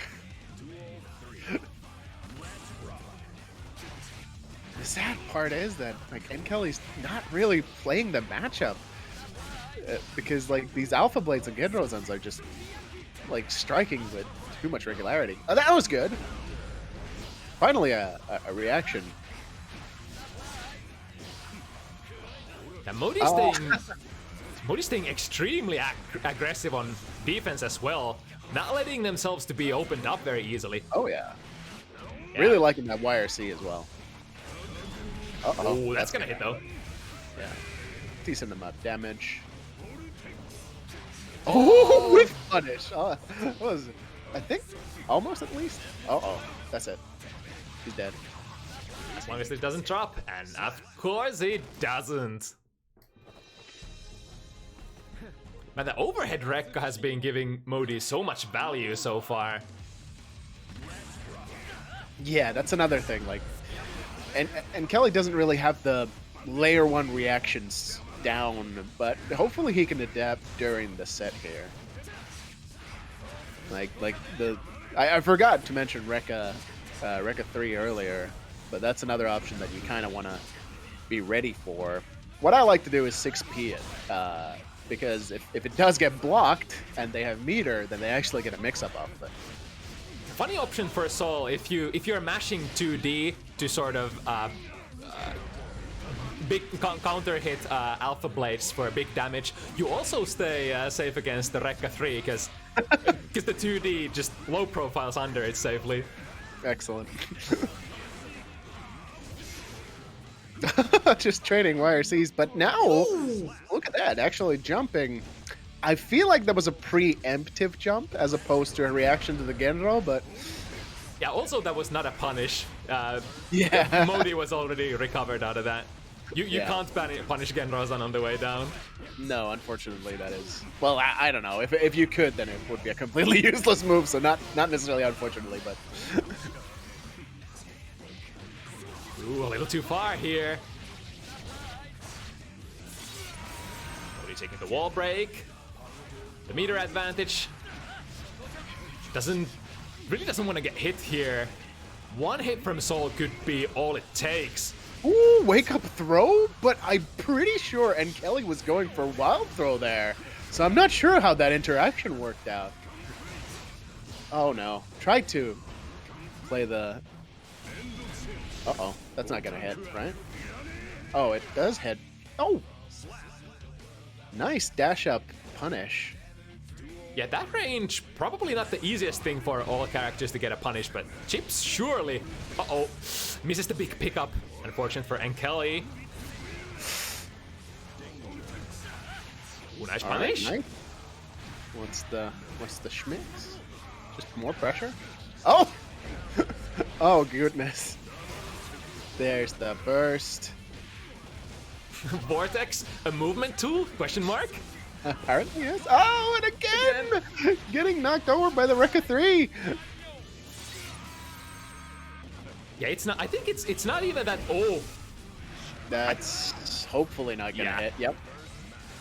that could like theoretically be a punish if Modyyh used both of his jumps and got introduced to landing recovery, but the timing has to be really strict. Oh, that's nice. Yeah. Ah, man. It really does unfortunately feel like NKellyy was not at all prepared for facing Chip today. He's Definitely one of those matchups that requires like that, like at the very least, like, you know, layer 1 to be kind of lapped out before you like engage him properly. Yeah, it's like with day one knowledge, Chip kinda can really fuck you up really easily if you don't know what to do. I mean, it goes both ways. Like one good hit for Soul can really fuck up Chip, but I think like NKellyy doesn't really have like the madness, the gimmick level combos to explode Chip up with one hit either. So very true. Modyyh is getting some extra opportunities again. That wake up throw is working way too often. I wonder if it's that because like it's either NKellyy missing their meaty or then they're like it's very common to mistime your close slash and actually get a far slash, and far slash is very throwable because it extends you into the opponent, doesn't have a lot of active frames, and it starts up slower. I think judging by the range, I'm pretty sure NKellyy is just dashing in too deep and mistiming the meaty. Yeah, or maybe they're like reading the throw and trying to go for a very deep wild throw, but just mistiming that as well. There are multiple options what that could be. Yeah, I'm still just not finding the blocks on these Alpha Blades. And just like that, 6-0. Yeah, really, just by rotating Chips, annoying options, able to get all the value that Modyyh needs to sort of deal with this matchup. Yep. Oh no, and there's the fake setup. Oh. Again, the overhead. Heartbreaking. Every single, well, you know, technically speaking, reactable option is just going through. Oh. Ooh, is that a kill? Yes, it is. Damn, Modyyh, Chip. Oh, that's a big one. All right, decides to burst there. That was actually really brave because he was very high up there. But at the same time, very, a lot of value for that. Would have taken a lot of damage as a result. For sure.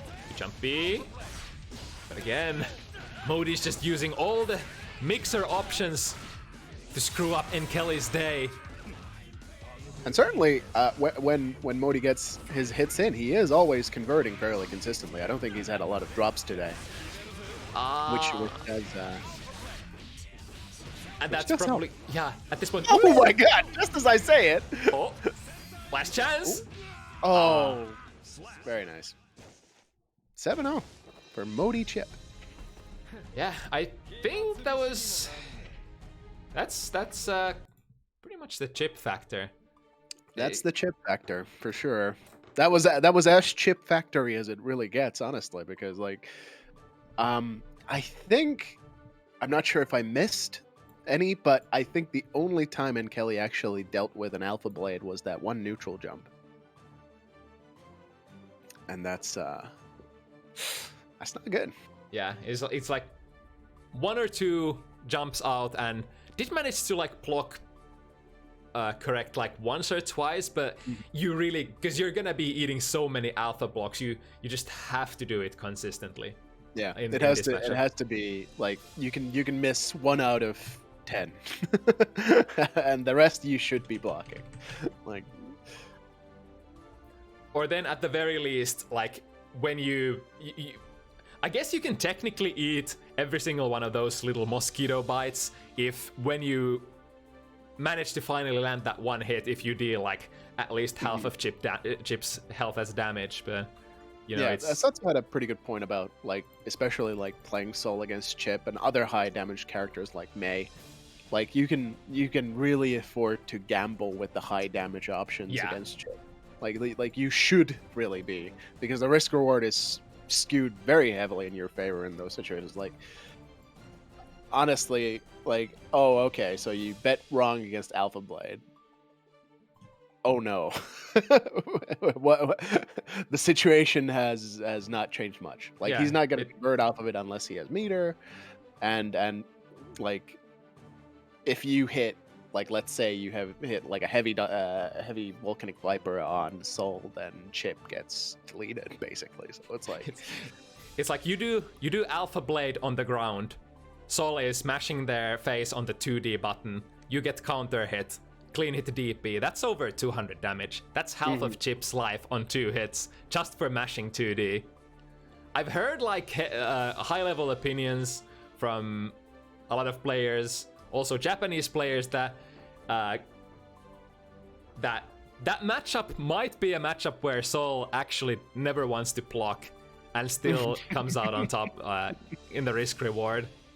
I mean, you just gamble, you just keep gambling, and eventually you hit it home really hard and win the matchup. That is definitely one way to play it. Yep, entirely valid.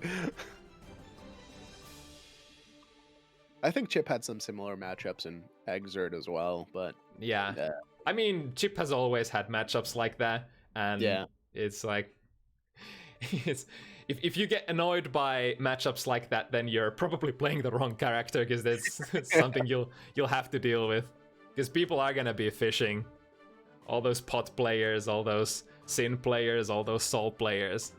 They're horny for that big damage.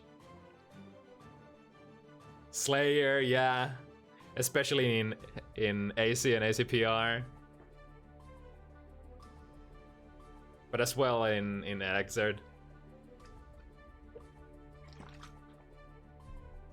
That's the Chip life that you chose. All right, but coming up next, oh boy,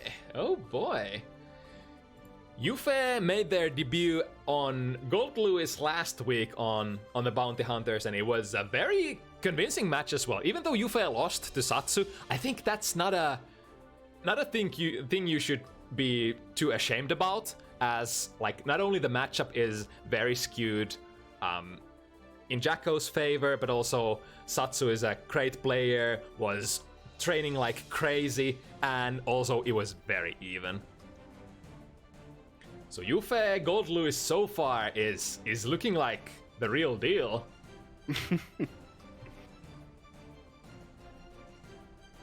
When Rygand plays against me, it's not about the character matchup. He just knows what I'm thinking at all times. SMH my head. Well, maybe. But I do also react to Alpha Blade. And Genrotan. That's also like something that does tend to happen if you have a sparring partner that you play against a lot. You're bound to know how they think about stuff, especially if one of the players is on a slightly higher level. It can start feeling like they're inside your head all the time.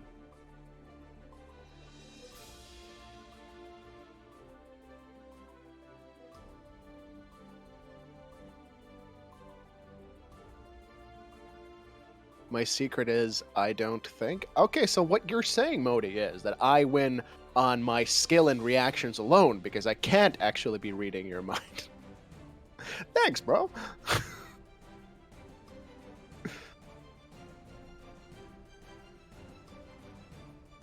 The player card that you were so excited about? I don't think the stream can see player cards. Oh, right, those. Oh, you mean the profile level things when you're initiating the match? Yeah. Yeah, you can't see those on stream, so. If that's what you were talking about. Horny police. Horny police is here to arrest ULTINEET. Is Akakitsune there, or do we skip my match again? Unfortunately, I don't think we've heard back from Akakitsune. Yeah. I mean, if Q gets on the player spot for a moment. Oh, yeah, I guess. Oh, I mean, that works. Remember to switch the view.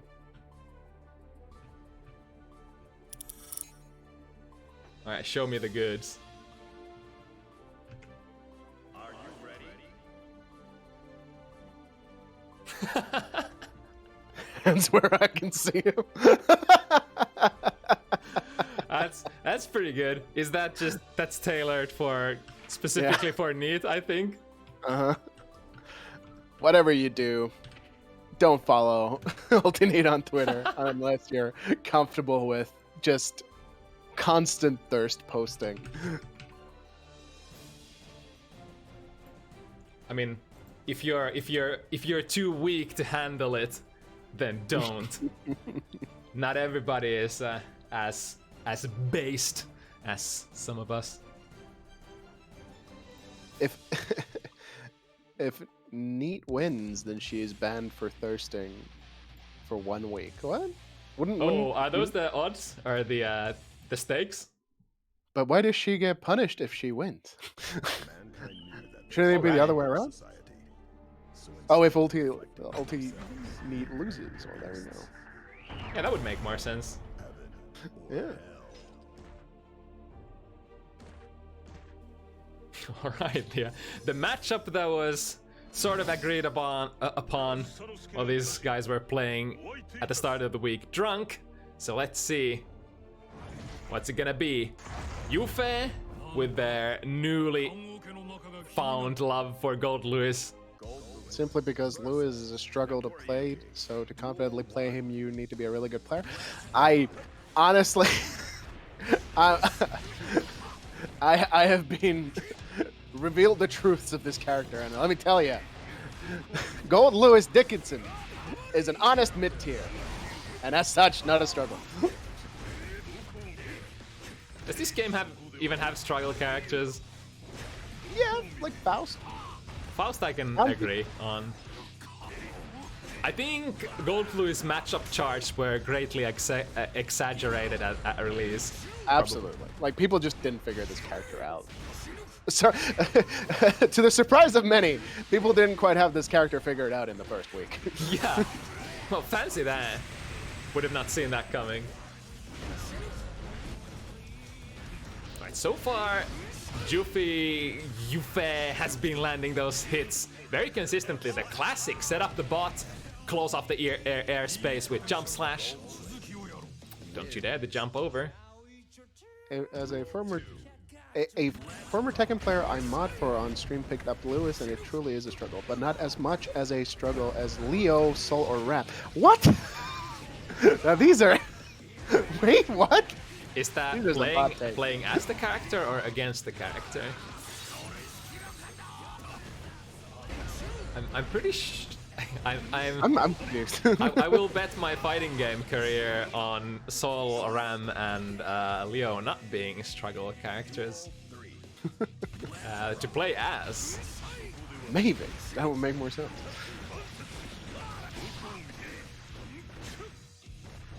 No. Oh, nice. Man, so much risk. Nice. PRC. Jufee with correct reads every circumstance here, except... The funny thing he actually had to burst there. If he takes that combo from Need, it was gonna be over with that amount of risk. Just barely missing with the cross up there. That's yeah. Oh no, that's a lot of damage. Ouch. One more hit. Okay. Oh. I feel like Jufee too is well aware of the fact that he really, really leans upon that panic throw in a lot of situations, which is why like neutral jump is a really strong tool against her. Mm-hmm.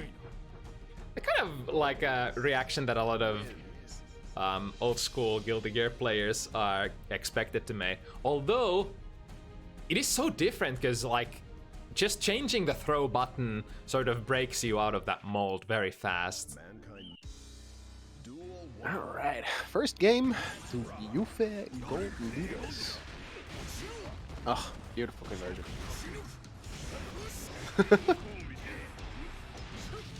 All right.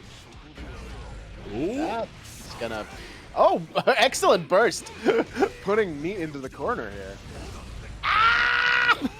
Oh no! Oh no! Breaks it as well, but lucky for Neat, not getting a big punish as a result. I'm not sure if Gold Lewis can do that because he doesn't have 2 jumps. Right? I think someone mentioned there was some sort of a way, but it might be harder than usual. Can't he still jump in the dust thing? I don't know.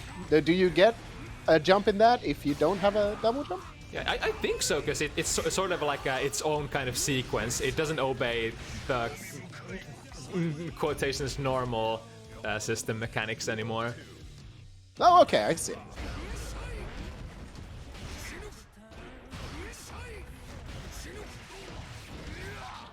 Alright. Yeah, this is probably a position where Need will be comfortable being even. I think that was probably an attempt at a reversal super. Right, fights the anti-air. Jufee is staying very, very comfortable on defense as well, though. Oh. Really okay waiting their turn. Oh, this time the spinny wheel actually counters the bot.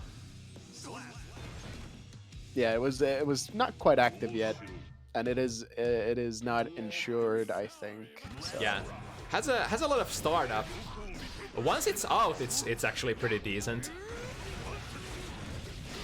But if Neat will stay on her toes, it's not gonna be an easy deal to put that out, especially with really strong defense from Jufee. And I feel like you kind of have to be comfortable being on the defense because Gold Lewis is kind of like a Potemkin kind of character. Oh! Not sure about the JS there. Ah! Jumping into the 2H. Yeah, that preemptive 2H seems pretty decent for Nago, because as a Gold Lewis, you'd probably love to leave the ground, especially against Nago. It's like, what are you gonna do on the ground against Nago's far-reaching pokes? It's probably you're expected to jump at some point.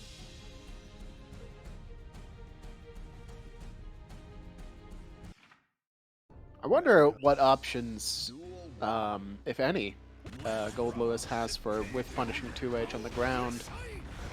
I guess like Behemoth Typhoon might be like one of them. Don't know which one, but as a preemptively, Mario, it's gonna clash, I guess. Yeah, dash far slash. If you're in position.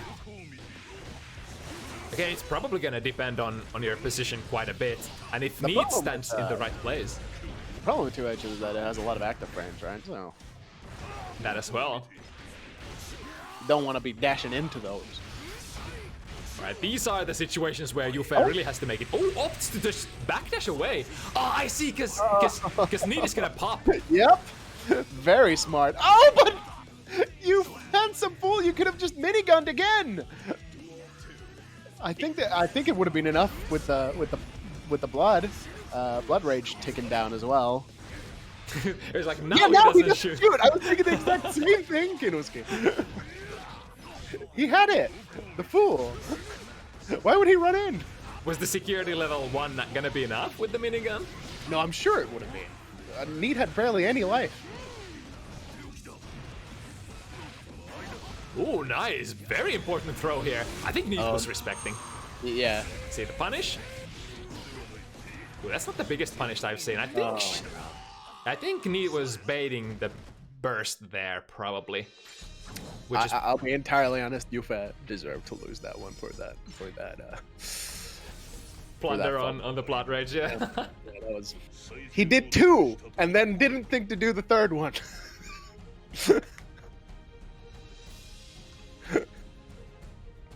You handsome fool. Duel 1. Let's rock. Good 6B there. Right from the route start into this situation. And now, what you gonna do? Yeah, you kind of have to keep jumping forward, because your power as Gold Lewis is... There's a lot of power in those jumping buttons, but what are you gonna do if you can't get jumps off? Again, perfectly timing that 6B! And that's not the easiest thing either, because Gold Lewis has quite a bit of variation when it comes to your approach from the sky in terms of angle and the buttons.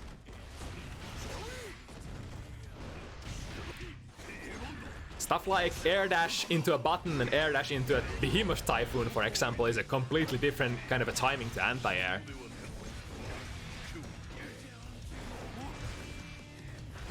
But arguably too heavy, especially preemptive, is gonna take care of a lot of those air approaches, hence why Neat has been using it so much. Ouch! Duel 3. Let's rock. Uh-oh, finds the right round start option, and now Jufee has the position for a checkmate if he manages to keep it. Nice. Oh my goodness, that 6P is criminal. Oh, look at that! She was looking for that. Not letting Jufee get out of the shell for free. Alright, has the RC? Yep. Yeah, that's gonna be a kill. Yeah, if Neat goes into Blood Rage and Jufee has the meter, you can be sure that's a round over. How do they always run away so fast?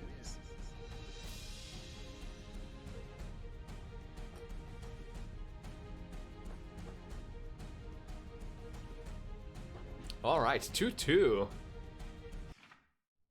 Mankind knew that they... Duel 1. Let's rock. Some really nice RPS options there.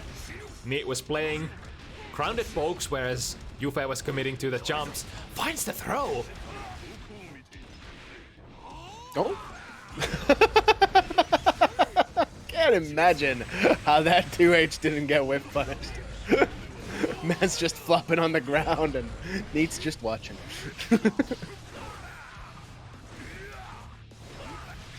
Yeah, that's so tough. Even if you're at if you're at that distance, Neat doesn't even have to commit to that 2 heavy.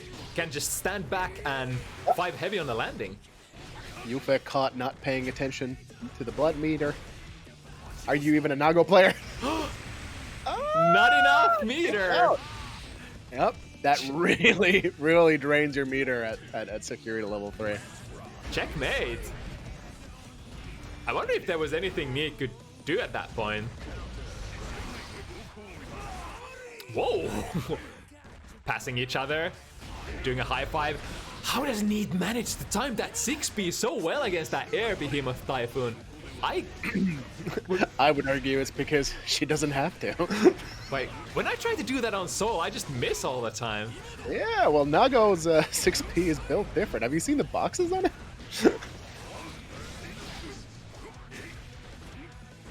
Nice, good. Keeps Jufee in the corner. Now Jufee is gonna have to get a decent read here to get through this massive barrage of heavy buttons. Whoa, wait, he got counter hit on the last hit of the far slash series? Don't see that very often. I mean, there is an RPS point there where Nago can go for far slash and then the bite. The cross up, nice. Now Jufee in the position. Ah, but gets just too heavy out of there. Man, the control for NKellyy. Is she gonna pop? Gonna combo into the Blood Rage and get a... Ooh, I was like, potentially she could have gotten that instant overhead mix-up. But I think Jufee, as a Nago player, would have probably be blocking standing as well.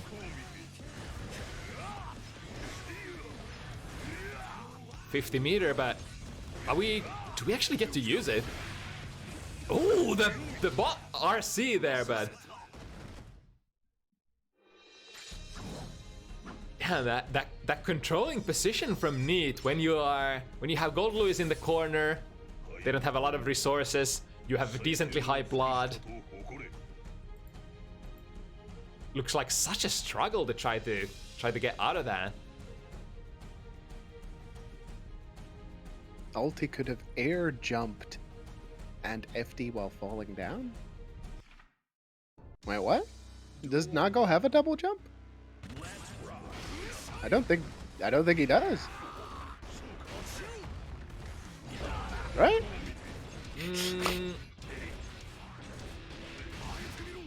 Actually, I don't know. I've never seen Nago double jump, I think. Yeah. Nago has a super jump. Well, yeah, but that's... okay, so that's what you meant. All right. Good block on the cross up. Nice backdash against the bite, but again, not able to capitalize on that. Oh, ooh. JD the God. As long as you have the frames, if Nago is already not in a position to land a good anti-air, that jump D does deliver, but that's man. Yeah, Jufee has to go for the jump Ds from a distance where it's not gonna lead into much, even if he lands it, because ULTINEET is just standing in the right place, playing the right distance. Mm-hmm.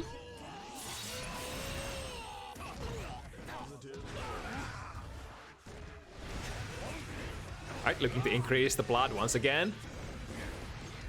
The binary nature of Nago. I think in this position when Nago actually has no blood to speak of yet, it's so weird. Nago is such a weird character. The blood was supposed to be a limiting factor to his game plan, right? But I think it's the opposite. It's like when you get to level 2, you're just at your peak. Well, yeah. And now, as it's increasingly harder to actually go bust, well, it is what it is. Like if I got to choose, I would fight against Nago level 1 all day, every day. Or like level 0.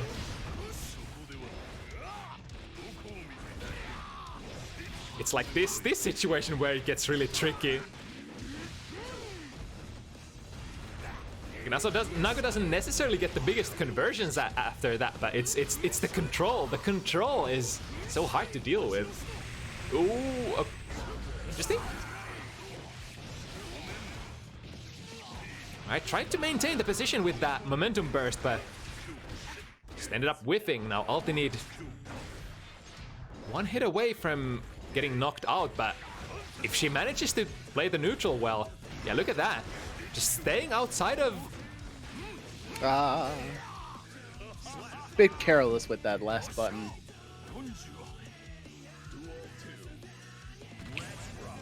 Yeah, when you opt to get closer, that's when you open yourself up to getting like reversal supered, thrown, all those kinds of things. Nice BT. Oh, ooh, okay. Good. Stands up this time. It worked once, but not again.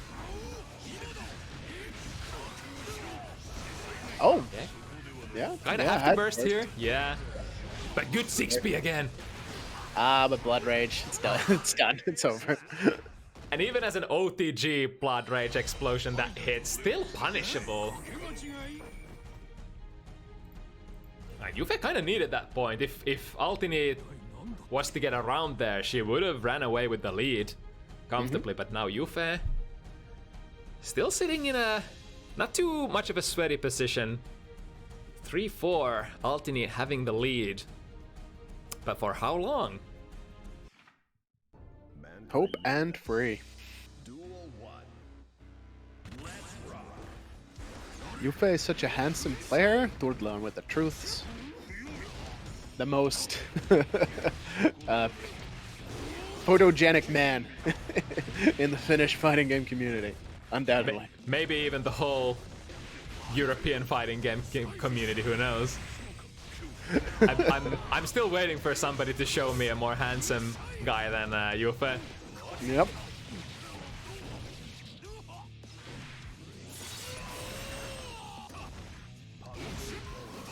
Ooh, that's gonna... Oh, and baits it as well!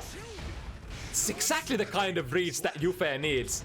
It's really funny, like both of these characters are sort of a one-shot type. But just by the virtue of how this matchup revolves, I think Nago is more often gonna be the guy who's zoning.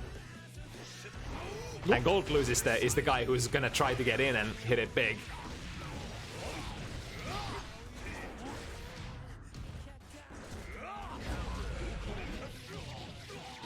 Ooh, is that potentially gonna be a kill? Super. Goldluz is one of the fattest characters in the game in many different ways. I think, yeah, that's gonna be a kill. Even prorated that last hit from the wall break is gonna do a lot of damage. I'm sorry, Cemoker. I don't know what you mean. I'm a bit confused.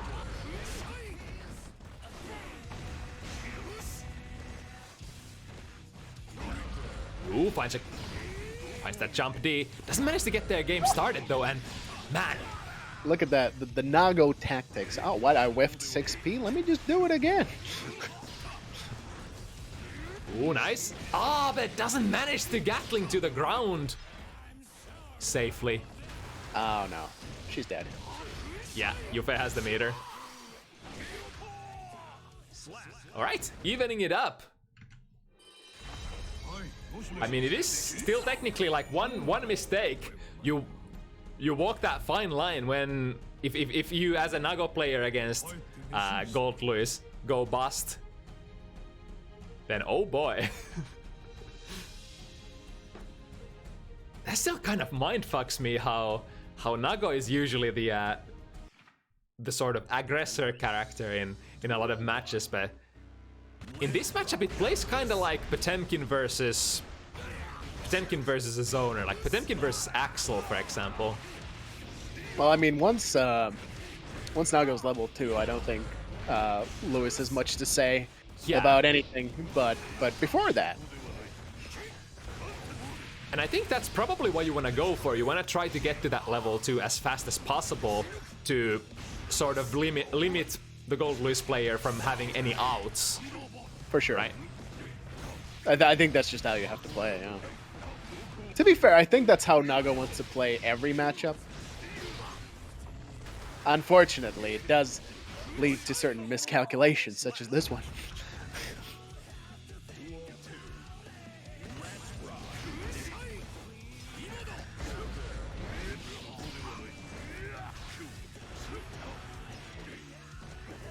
Oh. Ooh. Not so sure about that throw.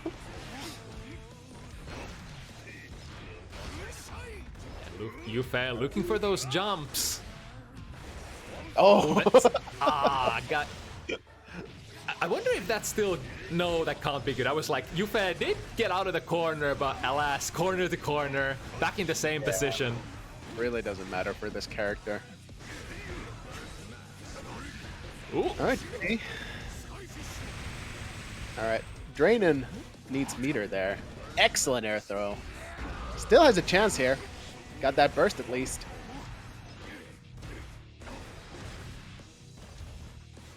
Jufee has Almost 100-meter loaded up. Ah, I was looking for that whiff punish, but...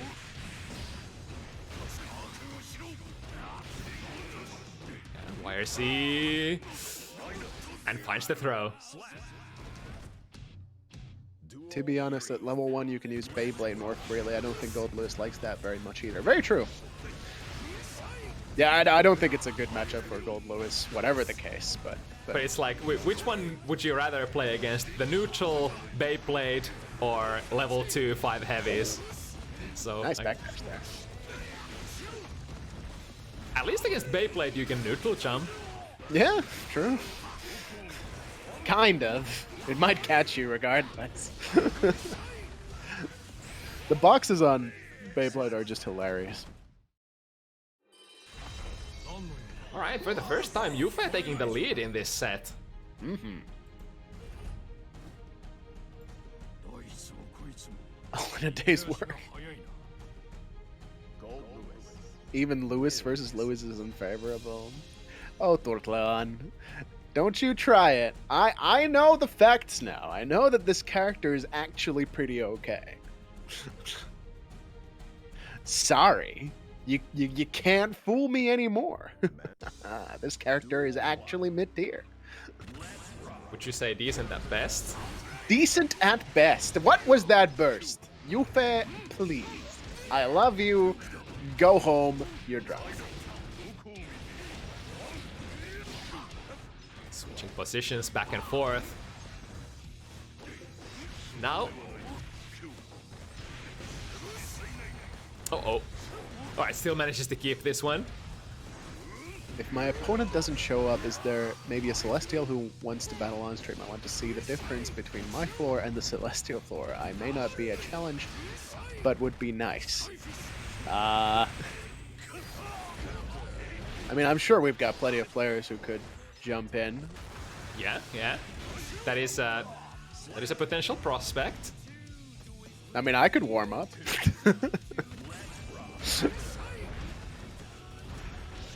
But you already have a game. I know. That's what I mean. I'll warm up through the FT7 against Shin, and then I'll be all good for me.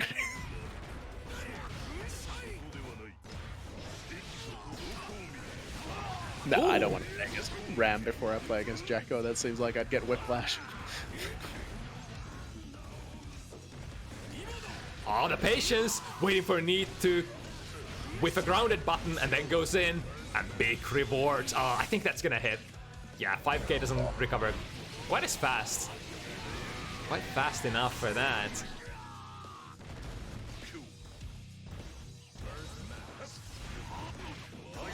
Yeah, Jufee, as the set has progressed, has been able to find those jump-ins more and more consistently. Why is he backing into the corner? Oh. Fire! Oh no. Oh, that's knife. I'm really looking forward to meeting Jacko. I'm not. Quite honestly. I'm a little terrified, actually. Ooh, another good 2 heavy and gets a double 5k there. Nice damage coming in. I'm not either, says Mirri. Yeah, it do be.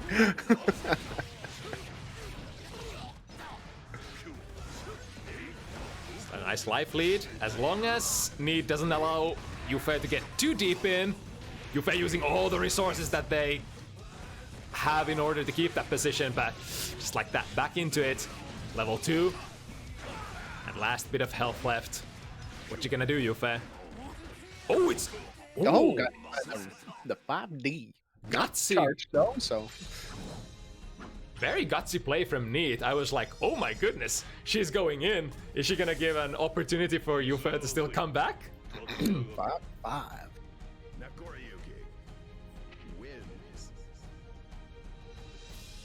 Man, I can't believe I'm sweating this much for Naga going in. He's like, oh no. Gold Lewis has a chance. Oh no. Strong point. We've not really seen safe jumps, and I do think that, like, NKellyy does favor going for that wake up super quite a bit. So a safe jump might be a jolly good idea. Man, that 2 heavy was so late, but still good. Oh, attempting a whiff punish. Barely both players whiffing.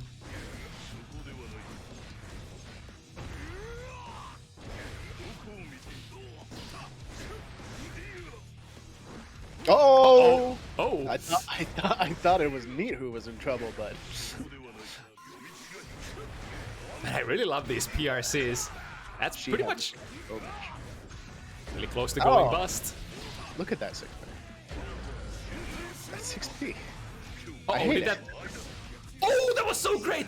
That DP put her over the threshold, but then committing into the dash and the throw, allowing her to end the round before she goes into blood rage. Very nice.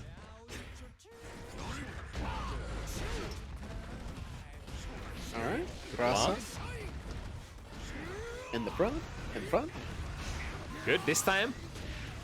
Neat has been getting counter hit after those jump-ins for so many times, but now staying a little more patient. The amount of chip damage there was pretty convincing. Yeah, Godless is a chip machine for sure. Oh, Really, all of those guard-breaking moves, like what a beautiful jump into far slash. The Trying to hard bait? bait the burst. Hard baiting the burst. Oh no. does that end up being Jufee's downfall here? Oh, I can't believe you would do that. Oh it's- no. You, oh no. Why would you do it? You, no, why? Why would you hard bait burst, homie? You had it. You know, sometimes it's just way too tasty to not take. You see it in front of you, you're so, I want it, give it to me, give the burst. Then the opponent's just, nope. She was a round up. I don't think she would have bursted there. Yeah, that's a good point as well. That's like an assessment of your opponent you're gonna have to make. Like, do they Yeah. take stuff like that into consideration when they burst? That's kind of a disrespectful way of thinking. I think like you're not thinking about anything, and I think you're just gonna burst. You fool.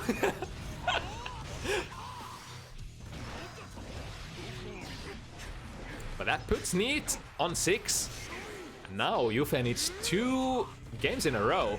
Ooh, faking the cross up. Walking the wrong way this time. A little bit of sliver of health and a dream. But in this matchup, you can definitely make it happen. You can keep Gold Loose from not being able to do much. Oh, is she gonna go bust? Yes. She's dead. Duel 2. Let's rock. Nice. That far slash is a really good button. Did you know that it's 10 frames? Gold Loose is far slash? Or? Yeah. I did, but I know now. It's pretty decent. Oh yeah, this time you forget it. Ulti would have never bursted that, Cemoker said moments earlier. I mean, but the situation was a little different this time because like you were gonna die unless you burst. So I Very think true. in this situation, However, she did also burst with a very substantial life deficit in the first round. So I understand Jufee's RPS to an extent. yeah, but this one is the one that decides it all. Oh yeah, true. 6-6.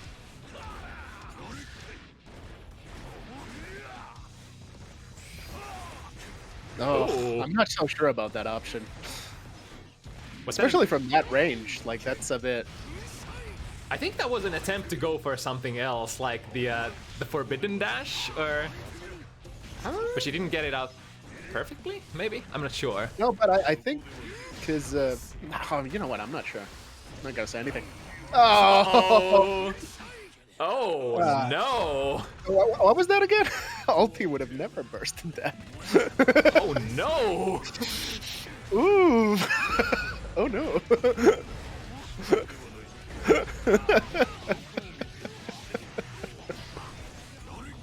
Uh-oh. Oh, anti-airing with the Blood Rage! Misses the instant air, instant overhead. Roots. Uh-oh. Jufee only needs one here. Oh, is that it? Oh, wait. No, he didn't convert off of the hit. I guess he had kind of already... Yeah, committed to the next one. Very decent position. NKellyy would very much like to have blood here. No, really? Uh-oh. All right. Oh, no. that's gonna pull her right in. What? What is that? Excuse me? What the fuck was that? Who presses a button in that situation? And why did it work? Yeah! Excuse me? Alright. Madness. She knew? Fuck no, she didn't. I don't believe that for a second. What was that? Oh, it's getting dangerous though. Oh, missing the conversion. NKellyy needs a way out. Burst missed. Can't get hit even once. I think even Goldglue's jab is gonna finish her at this point. Oh. I think Jufee can chill here. That's a lot of risk though. Oh no. Oh no. A series of tragedies. I'm still curious about that, what's the name of the satellite beam super? I'm not sure I actually. don't remember anymore. Damn. What? that was a ride. Like, why would you press a button there? Like, I assume that supers plus a lot. I'm just curious as to the situation, actually. Like, is that an actual, like, a labbed out situation for that, or Maybe she knew Jufee was trying to dick throw with that super.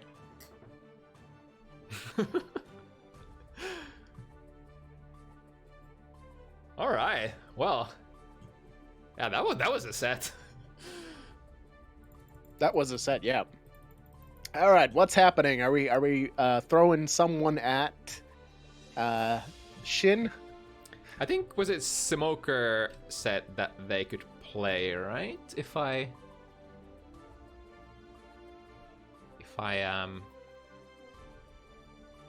read correctly.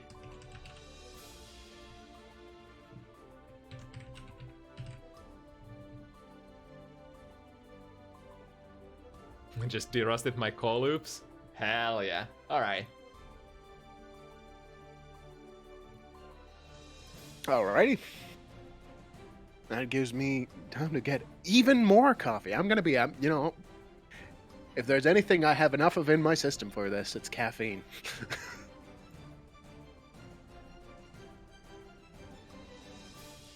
Don't get the shakes though. Here's the secret. If you have, like, amazing caffeine shakes, then you can actually just, you know, you can press the buttons better. You know? You're basically double tapping every time you even touch anything. You see everything in slow motion? Oh yeah. Damn. Forget double tapping. Let's talk quintuple tapping. I can't get that sipping on green tea.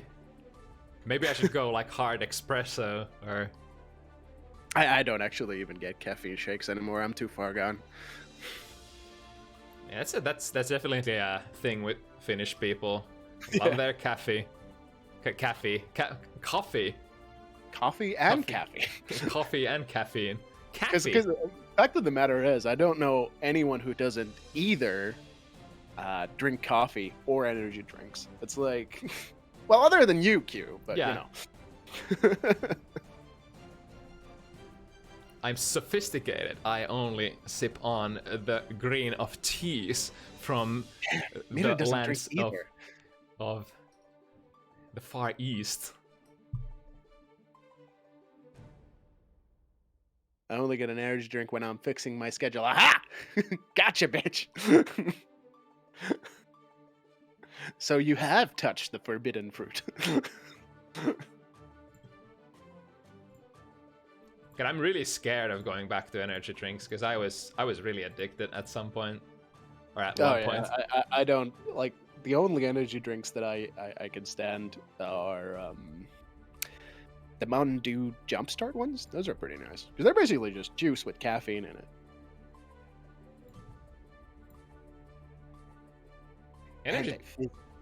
Energy drinks are like the dumbest products ever because like they don't really give you energy, they just borrow energy.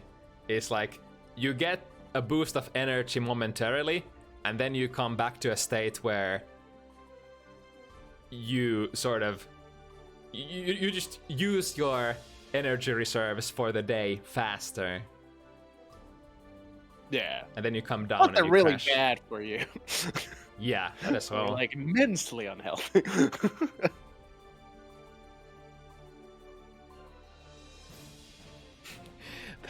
the classic Finnish choice, Megaforce versus ES. The Euroshopper energy drink.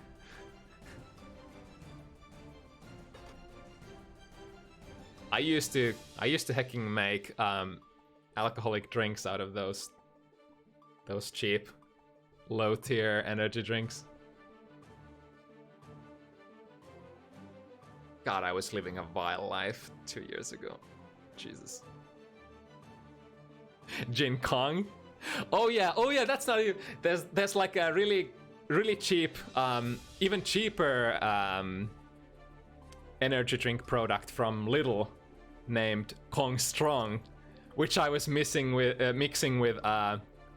gin, and I named it Jin Kong. And I was drinking that shit like at least once a week. What a fucking miserable life I was leading.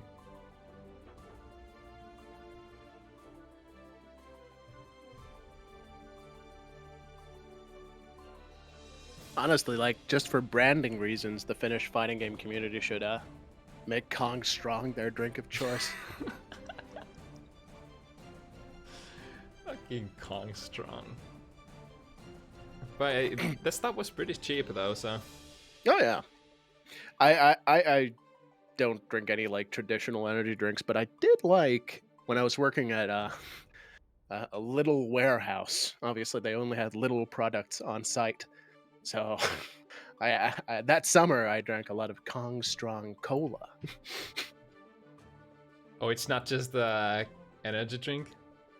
No, Yeah. no, it's Coca-Cola with extra stuff in it. So Makes it go Coca-Cola with that's even more toxic for you. Yeah, exactly. Hey, you've heard about this sugary sludge that kills you. How about just sugary sludge that kills you faster? Yeah, ever since I changed my habits and my diet, I've been really into talking about, you know, well, all kinds of health related topics. So I should probably make like a channel like that in my Discord. Gonna hide all your energy drinks? I don't even drink any other than Mountain Dew Jumpstart, which barely qualifies. You know, it's low calorie. It's just got caffeine in it. And if you take caffeine away from me, I'll die.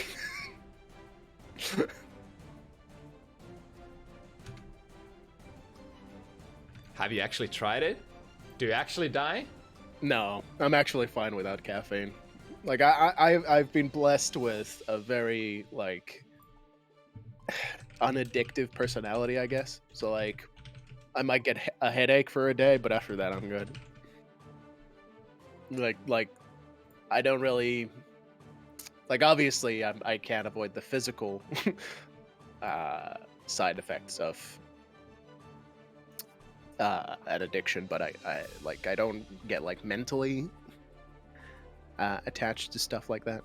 Yeah, but I mean, once you're in the loop, the physical downsides are the what do you call it? The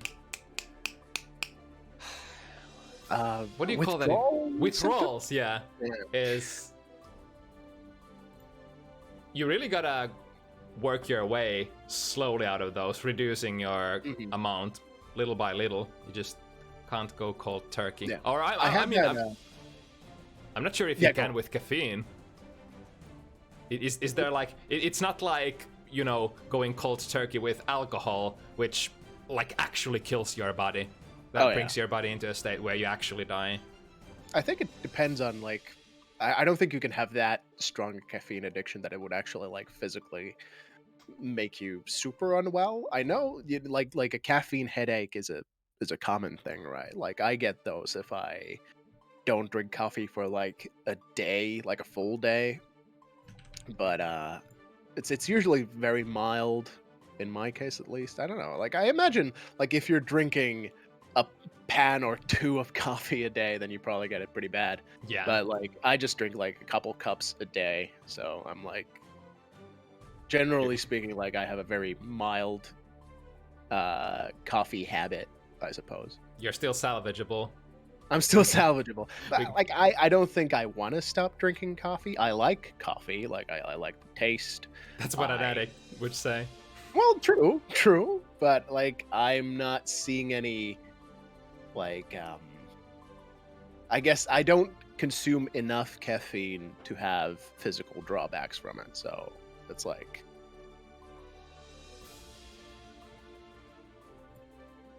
whatever. Or something. I can quit any time. How about you switch to tea instead? I don't like tea. You don't? No, I just really don't like the taste. I've tried a lot of different teas, but it's always like, not a fan. Wow. I can't believe.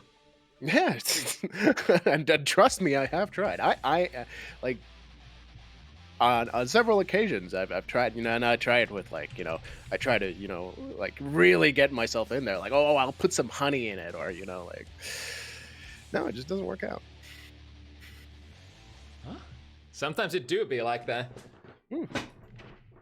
But you know what's gonna work out? This match up that we just came up on the spot. So Shin finally got their partner. So this is, I think, there's a decent skill gap. I think Cemoker is well past the Celestial player, whereas Shin is, I think, a little under Celestial.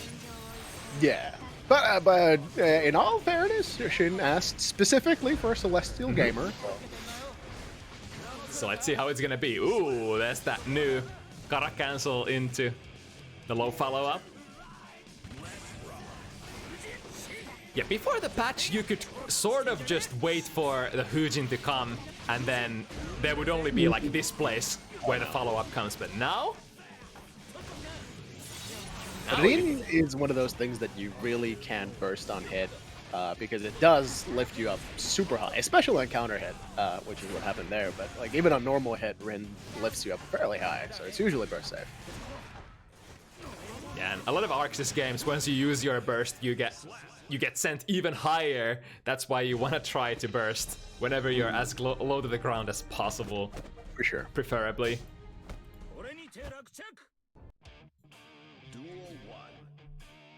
What's this song? This is a banger. I don't know.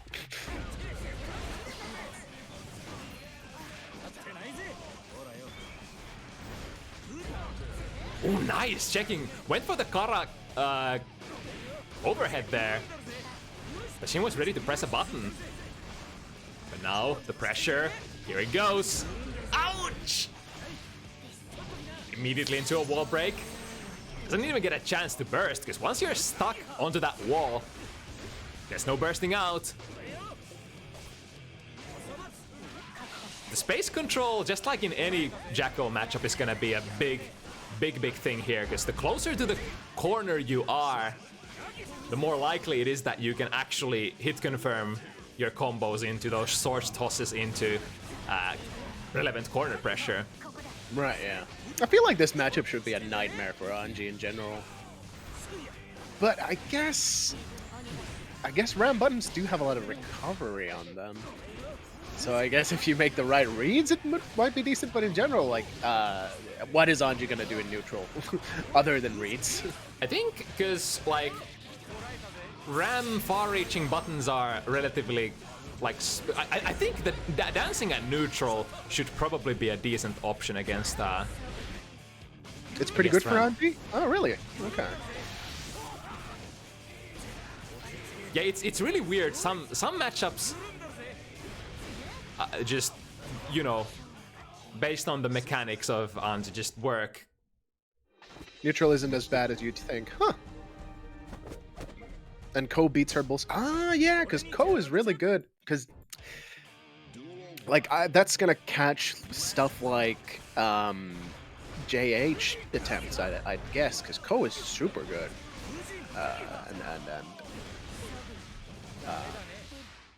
What's the word I'm looking for? Holy shit. Disjointed. Right? Ko is disjointed, right? Yeah, I would imagine so. Because it beats a lot of stuff. Mm-hmm. Oh, look at that! And he can spin out of the infinite. Ah, that's interesting. Maybe I should play Anji against Ram players. So Ram actually has to think for once. Damn, that's rough. Infinite being the corner pressure position, right? Yeah, the one you have to FD correctly, and even then you have to guess.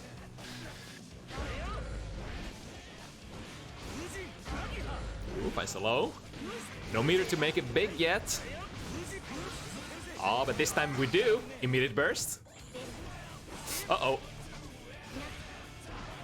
That was the S sword as well, so now losing their access to their primary poke for a while. That's always super scary, throwing the S sword. Because if you whiff like that and you're nowhere close to the corner, it's gonna take quite a bit of time for you to gain access and, you know, get your improved frame data back for your S sword moves. Mm-hmm.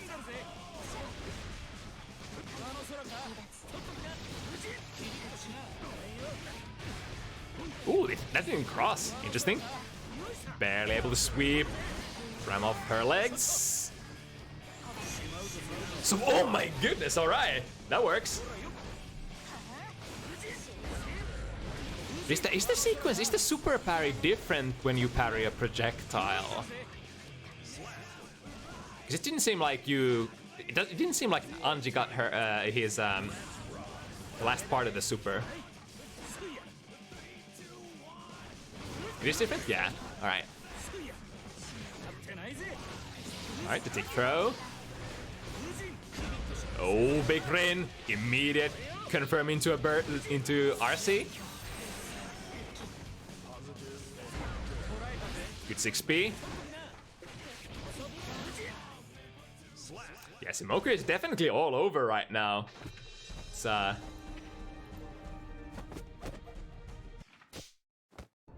Shin having difficulties finding the gaps in the pressure. And the ring has been hitting pretty often as well. Nope. Ooh, nice! Neutral jump and punished on the landing. But now again in this position, how do we get out of here? Ooh! Nice about it. Challenging the ring! That's brave! Well, it is fairly slow. Mm-hmm.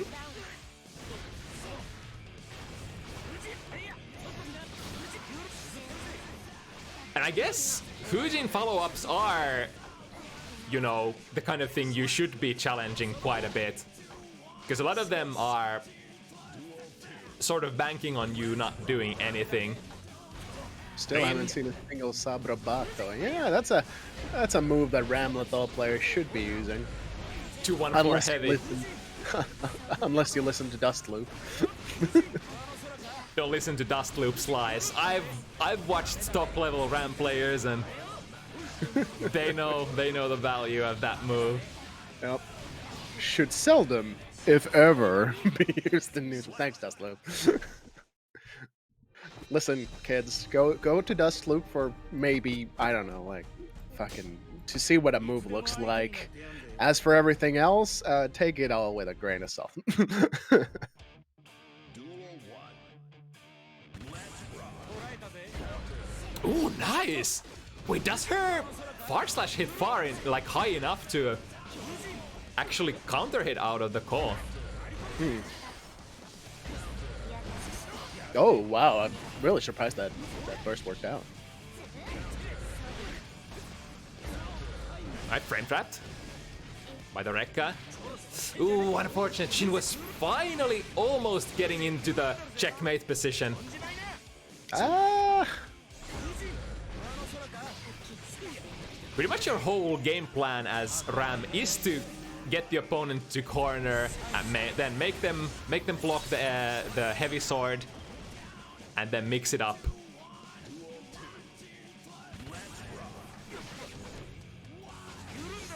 Or rather, keep running the pressure. I think the mix-up is more like if she's gonna, you know, dash forward and pick up the sword, or just stay there and wait. Alright, managed to get one more chance. Still looking for that. Ooh, that's a knockdown. We can work with this. Barely missing the block string. And Cemoker very ready to punish there. that fast RC into 2S has been catching Shin off guard a lot.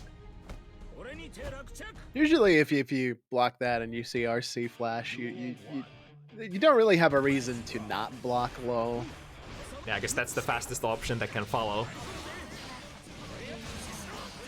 I suppose you could now do whiff cancel Rin, but that's gonna be a lot slower. Ooh, that's pretty tricky though. But that's a lot of meter you spend for a mix-up as well. Oh yeah. I think that's one of the downsides for Anji. Oh, wasn't quite deep enough for the throw, and now big counter hit, close slash conversion coming off from Cemoker. Yeah, Anji does have to, generally speaking, spend meter on pretty much everything he does, but he does also generate a lot of meter, luckily enough, one of those characters. If you manage to get in. If you manage to get in. Ooh, nice challenge. Good check.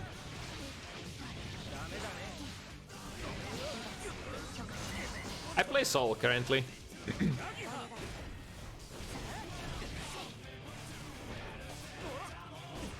Ooh, the last one. Ooh, didn't quite get the punish. Can't remember how minus the last hit of the Rekka is, but should be punishable. Alright, run very deep, get the corner position, and one more hit. Being very respectful here. No, getting caught by Shin there. Shin got caught up by Shin. Damn. Shinception. Can't believe this shit just writes itself. Oh shit, was Oh, that was that 7 already? Did I miscount? I think I miscounted.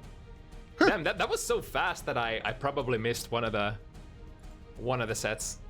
I guess.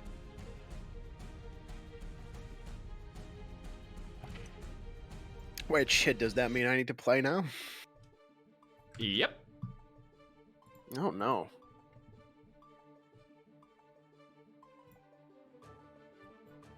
Oh! Vitutus. I suppose I am faced with Vitutus. Alright, well, I shall be back after this is over, however it goes. All I need to do is get 2 wins. 2 wins, that's, that's what we're aiming for. And you're better than me. Yeah, exactly. And nothing else matters. Yeah, because as we mentioned, Mirri did play against QK Soul 7-1. So that is the score to beat for Rygand. But that is loser's way of thinking. We should be thinking big how to take down this jaded fighting game veteran Mirri.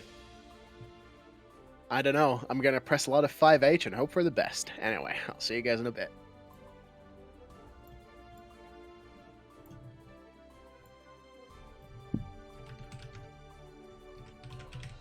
Alright, so what is going for Rygand here is that Mirri has taken a small breather from Strive after the Soul matchup, whereas Rygand has been playing continuously as far as I've understood. So depending on what kind of a condition Mirri is in currently, Rygand might actually have a fighting chance here. Theoretically, in terms of raw fighting game genius, I think Mirri takes the cake, but you know, fighting games are not always about like who is theoretically the best player. There are so many different variables going to that equation. Some of which being, have these players played the game recently? Have they labbed recently? Have they labbed the matchup? Who had a better breakfast? Stuff like that. But so far, Mirri looking to put up a very fast performance. The 5D mix-up into the round. Damn! What has surprised me about Mirri's Jacko plays, how aggressively he plays. And that comes with knowing the set play as well. It's like you get one hit, and then know your mix-ups, know your set play, and just let it flow like this. It just creates that feeling of, you know, being a very advanced player with the character. Left, right. Ooh, good block from Rygand there. Backdashing against the throw as well. Mirri choosing to hold the burst, which is okay considering that he's sitting on one lead. Momentum burst. Keep Mirri in the corner. Is that gonna be actually enough? Not quite. The corner, the wall breaking there, kind of saves Mirri this round, but it's not like he was probably not expecting to take the victory here. But now, Mirri does have the burst advantage going into the last round. The soccer kick into the... Yeah, look at that! A lot of Jacko players that I see, when they land a random hit, they just can't necessarily follow it up as aggressively as Mirri does. Mirri just gets in there. Ooh, slides in the DMs. Activate. Right, smart from Rygand. Poking the minion that is immediately there, sort of forcing Mirri to waste that 50 meter that they used for the red super. Yeah, get the fully charged 6 heavy. Could still be Rygand's match. Oh my goodness! Slide straight into the active frames of that dolphin. I think the only way to survive there was to hold it. Mirri might have been trying to 6B, not sure. Duel 1. Let's rock.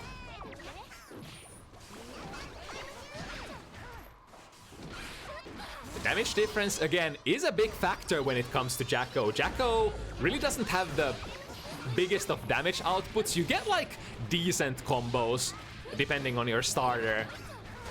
Whereas Mei, once Mei gets a big counter hit, oh boy. Ooh, nice 6p. Holding Rygand in the position. And with the use of the minions, ooh, has to hold it here, but S-Dolphin, minus on block. Keep the position, take the round.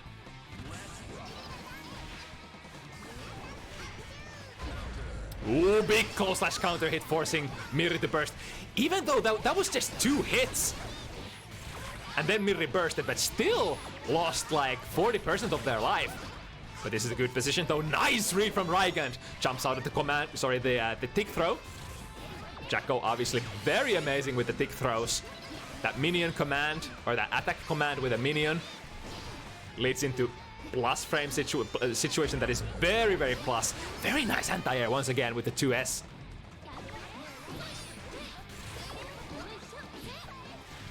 Ooh, get the big throw. And has minions there. Yep.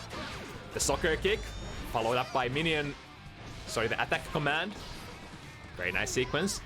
Now Rygand looking for that one hit. Both players actually looking for that one hit. They have the meter. Oh my god, what a punish there! I think Rygand... Did he use a double jump? I think he used a double jump or a super jump there.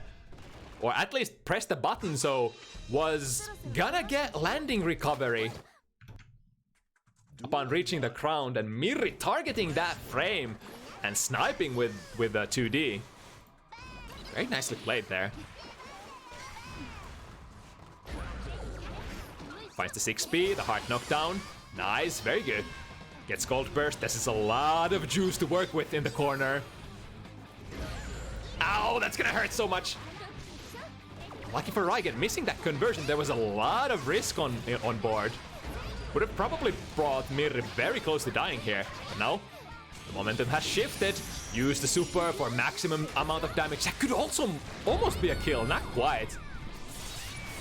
That's actually very far away from a kill. Alright, throw towards the corner. Ah, missing with the meaty.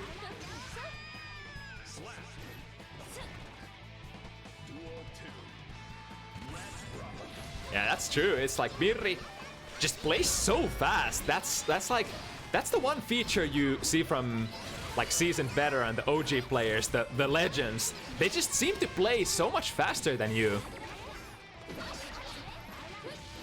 Into the thick throw once again. The fast pace of the match. Ooh, what's that? Not sure if that was what Mirri was going for. Or wanted to do. The meter spent for Mirri here. Now if Rygand manages to get in, gonna have a decent chance at getting this round. No 50 meter for Rygand to convert that yet. The soccer kick. It's such a multi-layered RPS situation, 2D. That finds the hit. The 2D from Jacko, like basically everything that Jacko can do after the 2D as well as 2D itself is very minus on block, but there's always like a +1 more thing that Jacko can do to sort of frame trap you. The soccer kick, frame traps after 2D. Minion command, like attack command if you have minions available. Frame traps after soccer kick.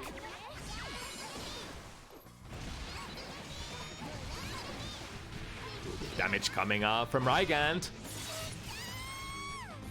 One more hit. That's the difference. That's the difference in damage between these characters. Jacko, more of a blender, kind of a keep the pressure going kind of a character. May, more of a one-shot type. You get in, you mix them up with the command crab slash frame trap.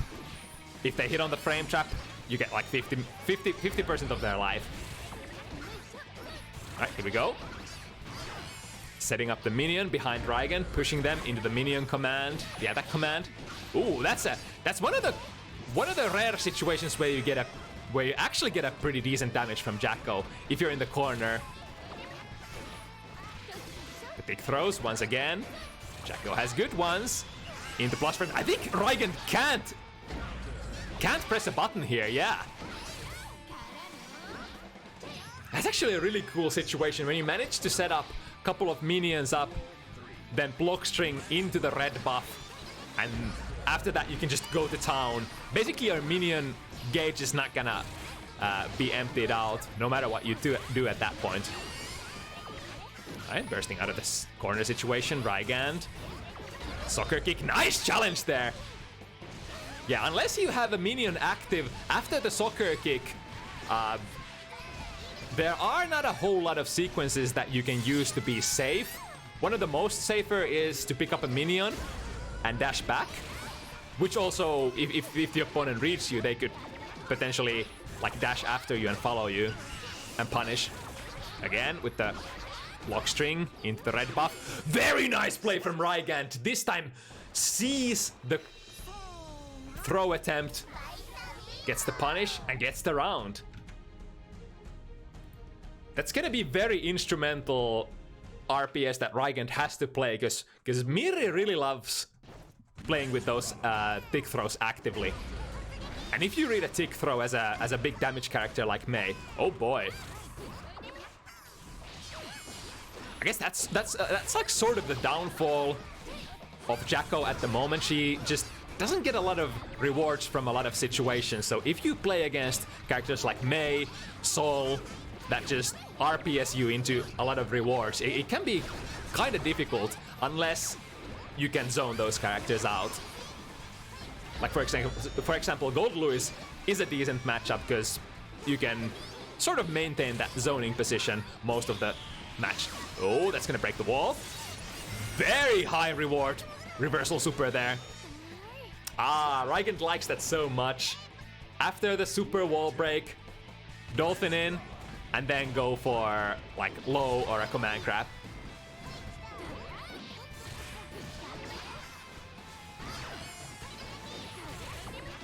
I hear Mirri setting up the game.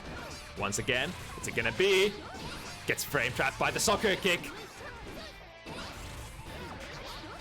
And it flows. Oh boy, it flows. Mirri even has the meter here. Nice escape from Rygand though. And that's the big damage. Mirri recognizing that close slash counter hit is what's gonna bring home the bread. Ooh, just need to go for the blue buff this time.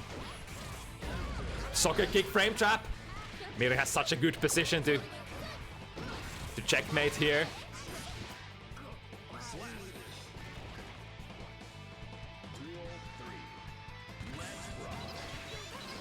Round shot Dolphin. Oh, that's gonna be big. So much damage for that close slash counter hit. Nice challenge from Mirri. Momentum burst towards the corner. Oh, nice. Able to hit the startup of Dolphin with that 5k. Now into the position, Mirri. What's the play here? Oh, that's gonna be punishable indeed. Good presence of mind from Mirri.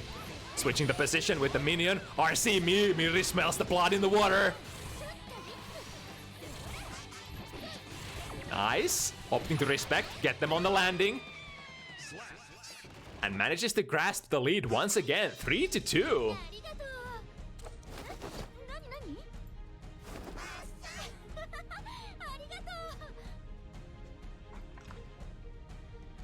I guess in terms of what we were joking about earlier, Rygand has already able to surpass QK Sol in terms of score. And it's actually looking to be fairly even here.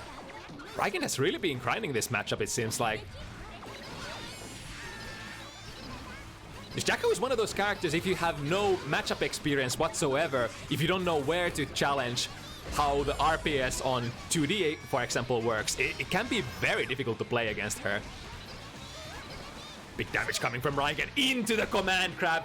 That's the mix-up. If you eat the throw, if you eat the overhead kiss, you eat a lot of damage. But if you eat the close slash counter, you eat even more.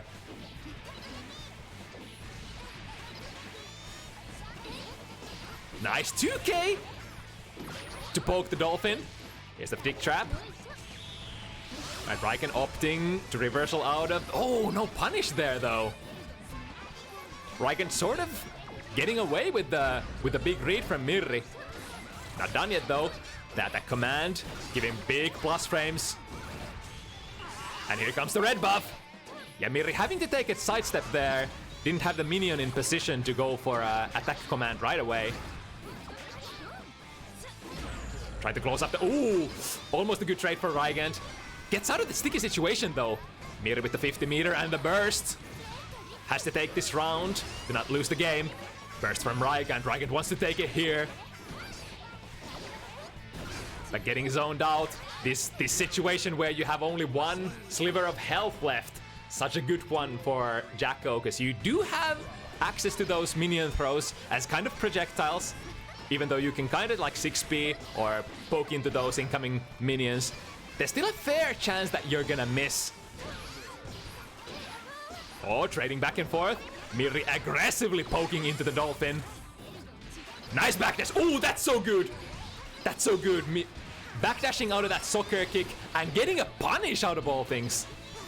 I guess May does have a far-reaching enough fast buttons to punish afterwards. And Rygand evening it up to 3-3 again. That is such a big thing. After 2D, if Jacko commits to a soccer kick, being able to get a punish with a backdash, man, that's gonna swing the RPS in your favor so much. Oh, this time choosing the violence option. Even if you get hit by the soccer kick as a frame trap, it doesn't really deal that much. Especially if Jacko chooses to not use meter. Alright, what's it gonna be? Yep, respecting here once again, using the full stick of butter. Oh, but doesn't even get to keep the pressure. And now Mirri with the corner position. Has the minion as well. The minion command, so many activates here. Rygand has to hold it, but manages to defend against the whole sequence. Very nice. Albeit there wasn't a whole lot of mix-ups in that sequence. Doesn't matter for Mirri. Mirri has a massive life lead here. Rygand manages to escape with their life. Now in the corner.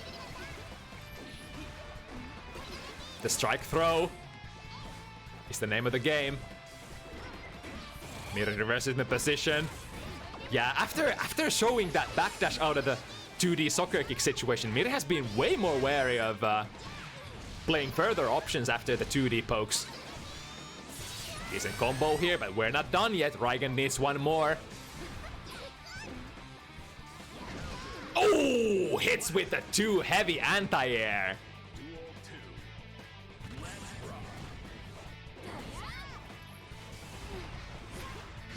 Now in the position, oh my goodness. Yeah, Mirri kind of had to burst there. Getting the burst out against that big counter hit is big value.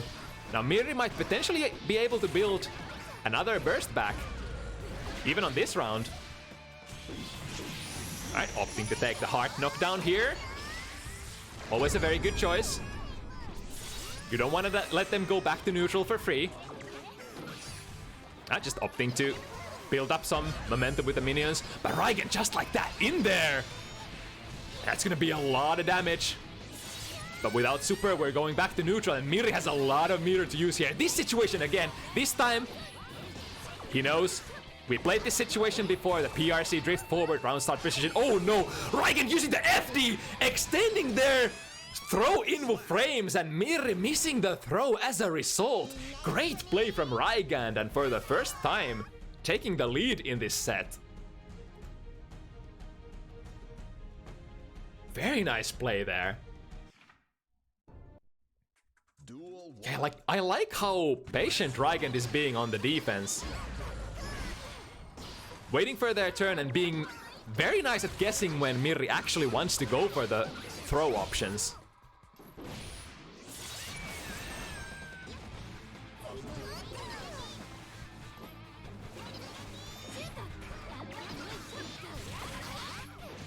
Right, this is actually gonna do a decent amount of damage.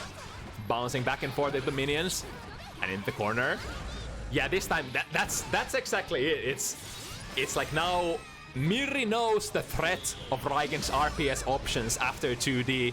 So probably even more wary, probably even burning like 50 meter on the 2D blocks like he did in the previous RPS situation. Now Rygand anti-airing with the Dolphin doesn't quite get the follow-up. Oh, big hit. Even despite that gold escape, Rygand getting the overhead kiss follow-up. Ooh, interesting option. That's gonna get punished. Set it up, throw a minion behind him, and fake! Ooh, that was cheeky from Mirri. Nice throw break. And Rygand is so on top of that strike throw mix-up game from Mirri.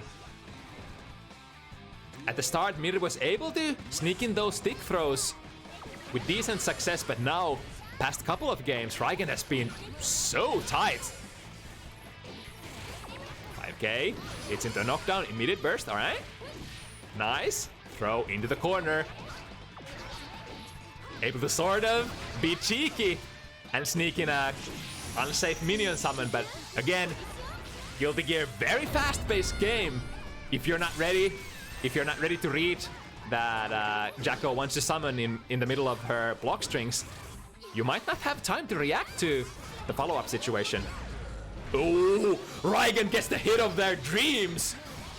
That was so cool, missing the Dolphin, but landing behind Mirri while I think Mirri was holding a minion as well, so... Oh, that's a throw over the reversal super. Oh, but still not able to grasp the momentum, Mirri, though. I guess the snipe hit the minion. Alright, Mirri evening it up. 4-4 once again. Man. Looking out to be a really good set. Wouldn't it be crazy if Rygand wins here, though? Duel 1. Let's rock.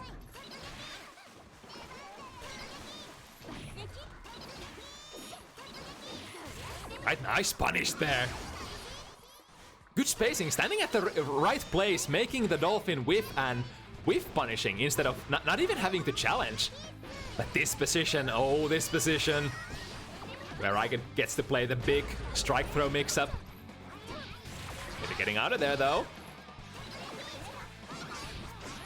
And now, the neutral, ending up in Mirri's favor. The soccer kick frame trap doesn't lead into much, but gets to keep this position. Again, Rygand just breaking the throw. How does he know? He's so on top of that.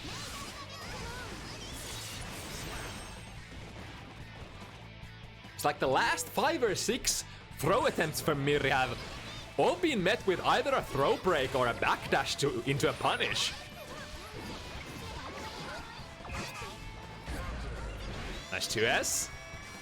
Able to break the momentum of Mirri, and now in the corner, this is so dangerous. Nice anti-air. One of those nice opportunities to score big that Mirri has been getting. Nice backdash, avoiding the Dolphin, and with punish, Rygand wants to spend the burst here. Has a lot of meter to make this count. RC, get back in there. Yeah, Mirri has to spend it too. So much meter for Mirri. What's it gonna be? Overhead? I think Mirri tried to go for a YRC there, but got PRC instead.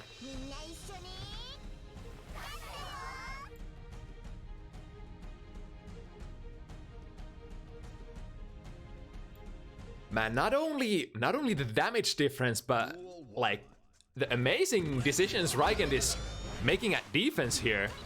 This is probably the best defensive play I've ever seen from Rygand before. And again, hard reading the burst this time. Mirri opting to hold it, switching up the positions. Rygand spending the burst in turn. Get in there. I do like this, forcing the situation, spending the 50 meter even on block to be able to get in that situation where you hit once and you're pretty much favored to win the round. Because if Rygand gets to put Mirri in the corner in plus frame situation where he can run the strike throw, you're pretty much set. That's like the game plan you want to go in with. Nice, gets the left right. Ooh, misses the combo though and gets punished as a result. Able to gold escape though, so that Rygand doesn't get the overhead kiss punish or the follow-up. Alright, what's it gonna be? Mix-up time. This should be rather airtight. Oh, manages to get the hit. Oh, big damage. With that minion active and the red buff active, able to score quite a bit of damage actually.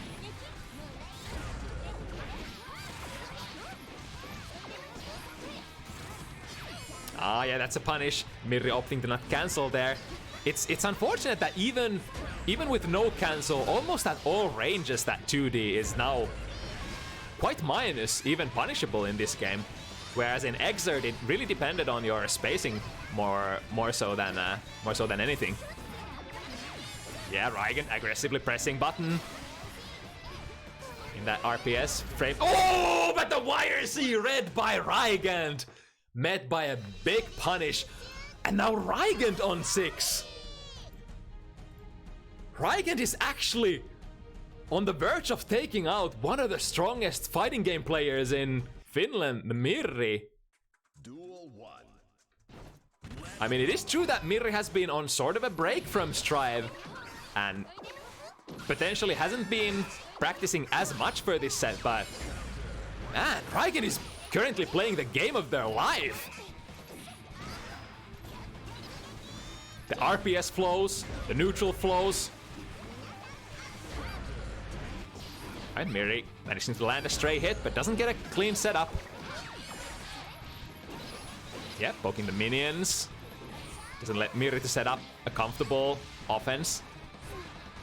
Again, this situation, Mirri has to stay really tight here. How do we escape? Manages to jump up, but doesn't manage to get out. Nice, switches the position though. This is a chance for Mirri. But again, Rygand with the right option. Just able to escape, and this should be the round. Now Rygand on set point.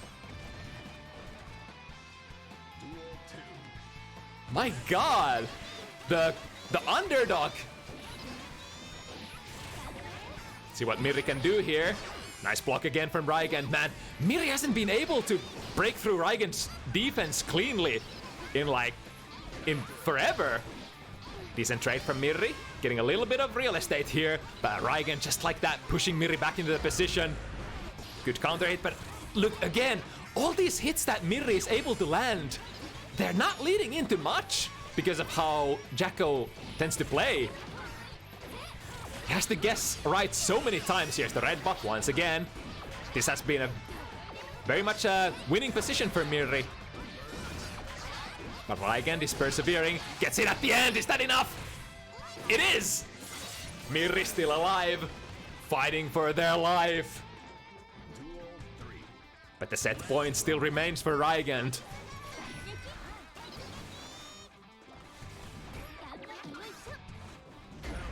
Good 6p. And here we mix again. Nice, goes under. Rygand opting to play 6p. Trying to get out, jumping. Gets caught on the way out. Burst from Rygand. Again, quickly being put in the situation. Looks good for Mirri. Mirri wants to stay alive. Good 2p. Finds the Abare.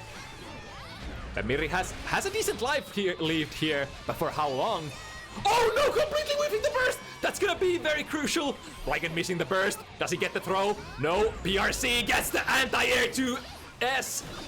But it's not done yet. It is though! Man, Mirri staying alive. Slowly evening it up. 5-4. Sorry, 5-6. Mirri saying we're not done yet. Rygand maintaining their set point. But now the comeback is looking real for Mirri. Duel 1. Let's rock. Right, again in the corner. Ooh, big counter hit. Luckily didn't get the hit by the follow-up. Rygand opting the RC out. Ooh, using 100 meter for that escape. But again, that up thing. Mirri has been so consistent with that anti-air. But we need to get out of this situation. Nice! That's a Guilty Gear air throw, if anything. 5D, but didn't really have minions in position for to get the big 5D follow-up there. Lots of meter for Mirri though, and if we know Guilty Gear, meter is everything in this game.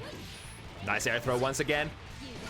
Has the remainder of that blue buff active, doesn't end up mattering that much. Mirri. Is the download complete? Rygand was looking so dominant for a couple of rounds there, but now Mirri is able to adjust their RPS options. As soon as I say it, gets hit by the overhead kiss. Rygand defending their airspace, hitting those jump-in normals against airborne opponents, leading into a lot of plus frames. Again, the minion not quite in position to make the conversion. I'm not sure if Mirri had the 50 meter there. Nice throw on the landing, and here we go. What's it gonna be? Activate the red buff. And Rygand respecting a lot, but gets caught by Mirri there on the backdash. Now Rygand is gonna have to hit it big. Has 100 meter. What are we gonna use it for? Dolphining in, forcing the situation. The close slash, throw mix up. Mirri perseveres, good defense. A single minion snipe is probably not gonna be enough. He's gonna need at least one minion snipe. One more, and it will do, and Mirri brings it up to 6-6. Oh my goodness. Of course. This dude, Mirri, they're way too strong to go down like that. They wouldn't let it end 4-7. And now we're here at the edge where the champions are made once again.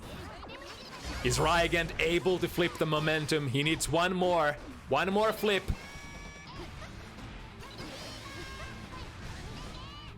Nice jump.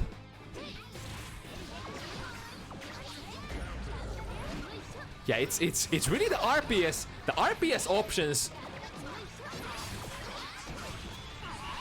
Towards the end of the set, Mirri has started to guess again once more. Getting hit once again. Oh, it's gonna be so close. The frame trap is Rygand. Yeah, Rygand smartly taking that burst to the last round. Or to the next round, but this means that Rygand has to win two rounds in a row. What's it gonna be? Nice use of FD, pushing Mirri away, making the soccer kick whiff. Oh, the very delayed overhead kiss. Mirri not able to fuzzy jump out in time. Oh, that's big! Yeah, Mirri was feeling the weight of that hit. That hit could have potentially ended the round, and Mirri still wanted to play. They have decent amount of life. Oh no, jump heavy counter hit. That's gonna lead into death. Doesn't even have to use the meter here. And last round. Last dance for both of these players. Who's the hungrier one of them? Who gets the first knockdown? It's Kill the Gear, baby. First one scoring the hit is Mirri, forcing Rygand to burst. Neither one wants to be knocked down. Kill the Gear, very, very aggressive game. Here comes the mix-up left-right. Rygand guesses right, but the follow-up situation doesn't block low. Here we go. Mirri landing the hit. Forced to block, forced to break the wall, choosing to use the super. Now what's the choice here? Is Mirri gonna jump in? Or is he gonna set up the neutral, opting to stay safe? Not a bad choice. Needs one more hit. One minion snipe could be it. Rygand will have to play it perfectly. Activate the blue buff. And Rygand landing into the minions. Just get zoned out at the last round. But man, was that was a set.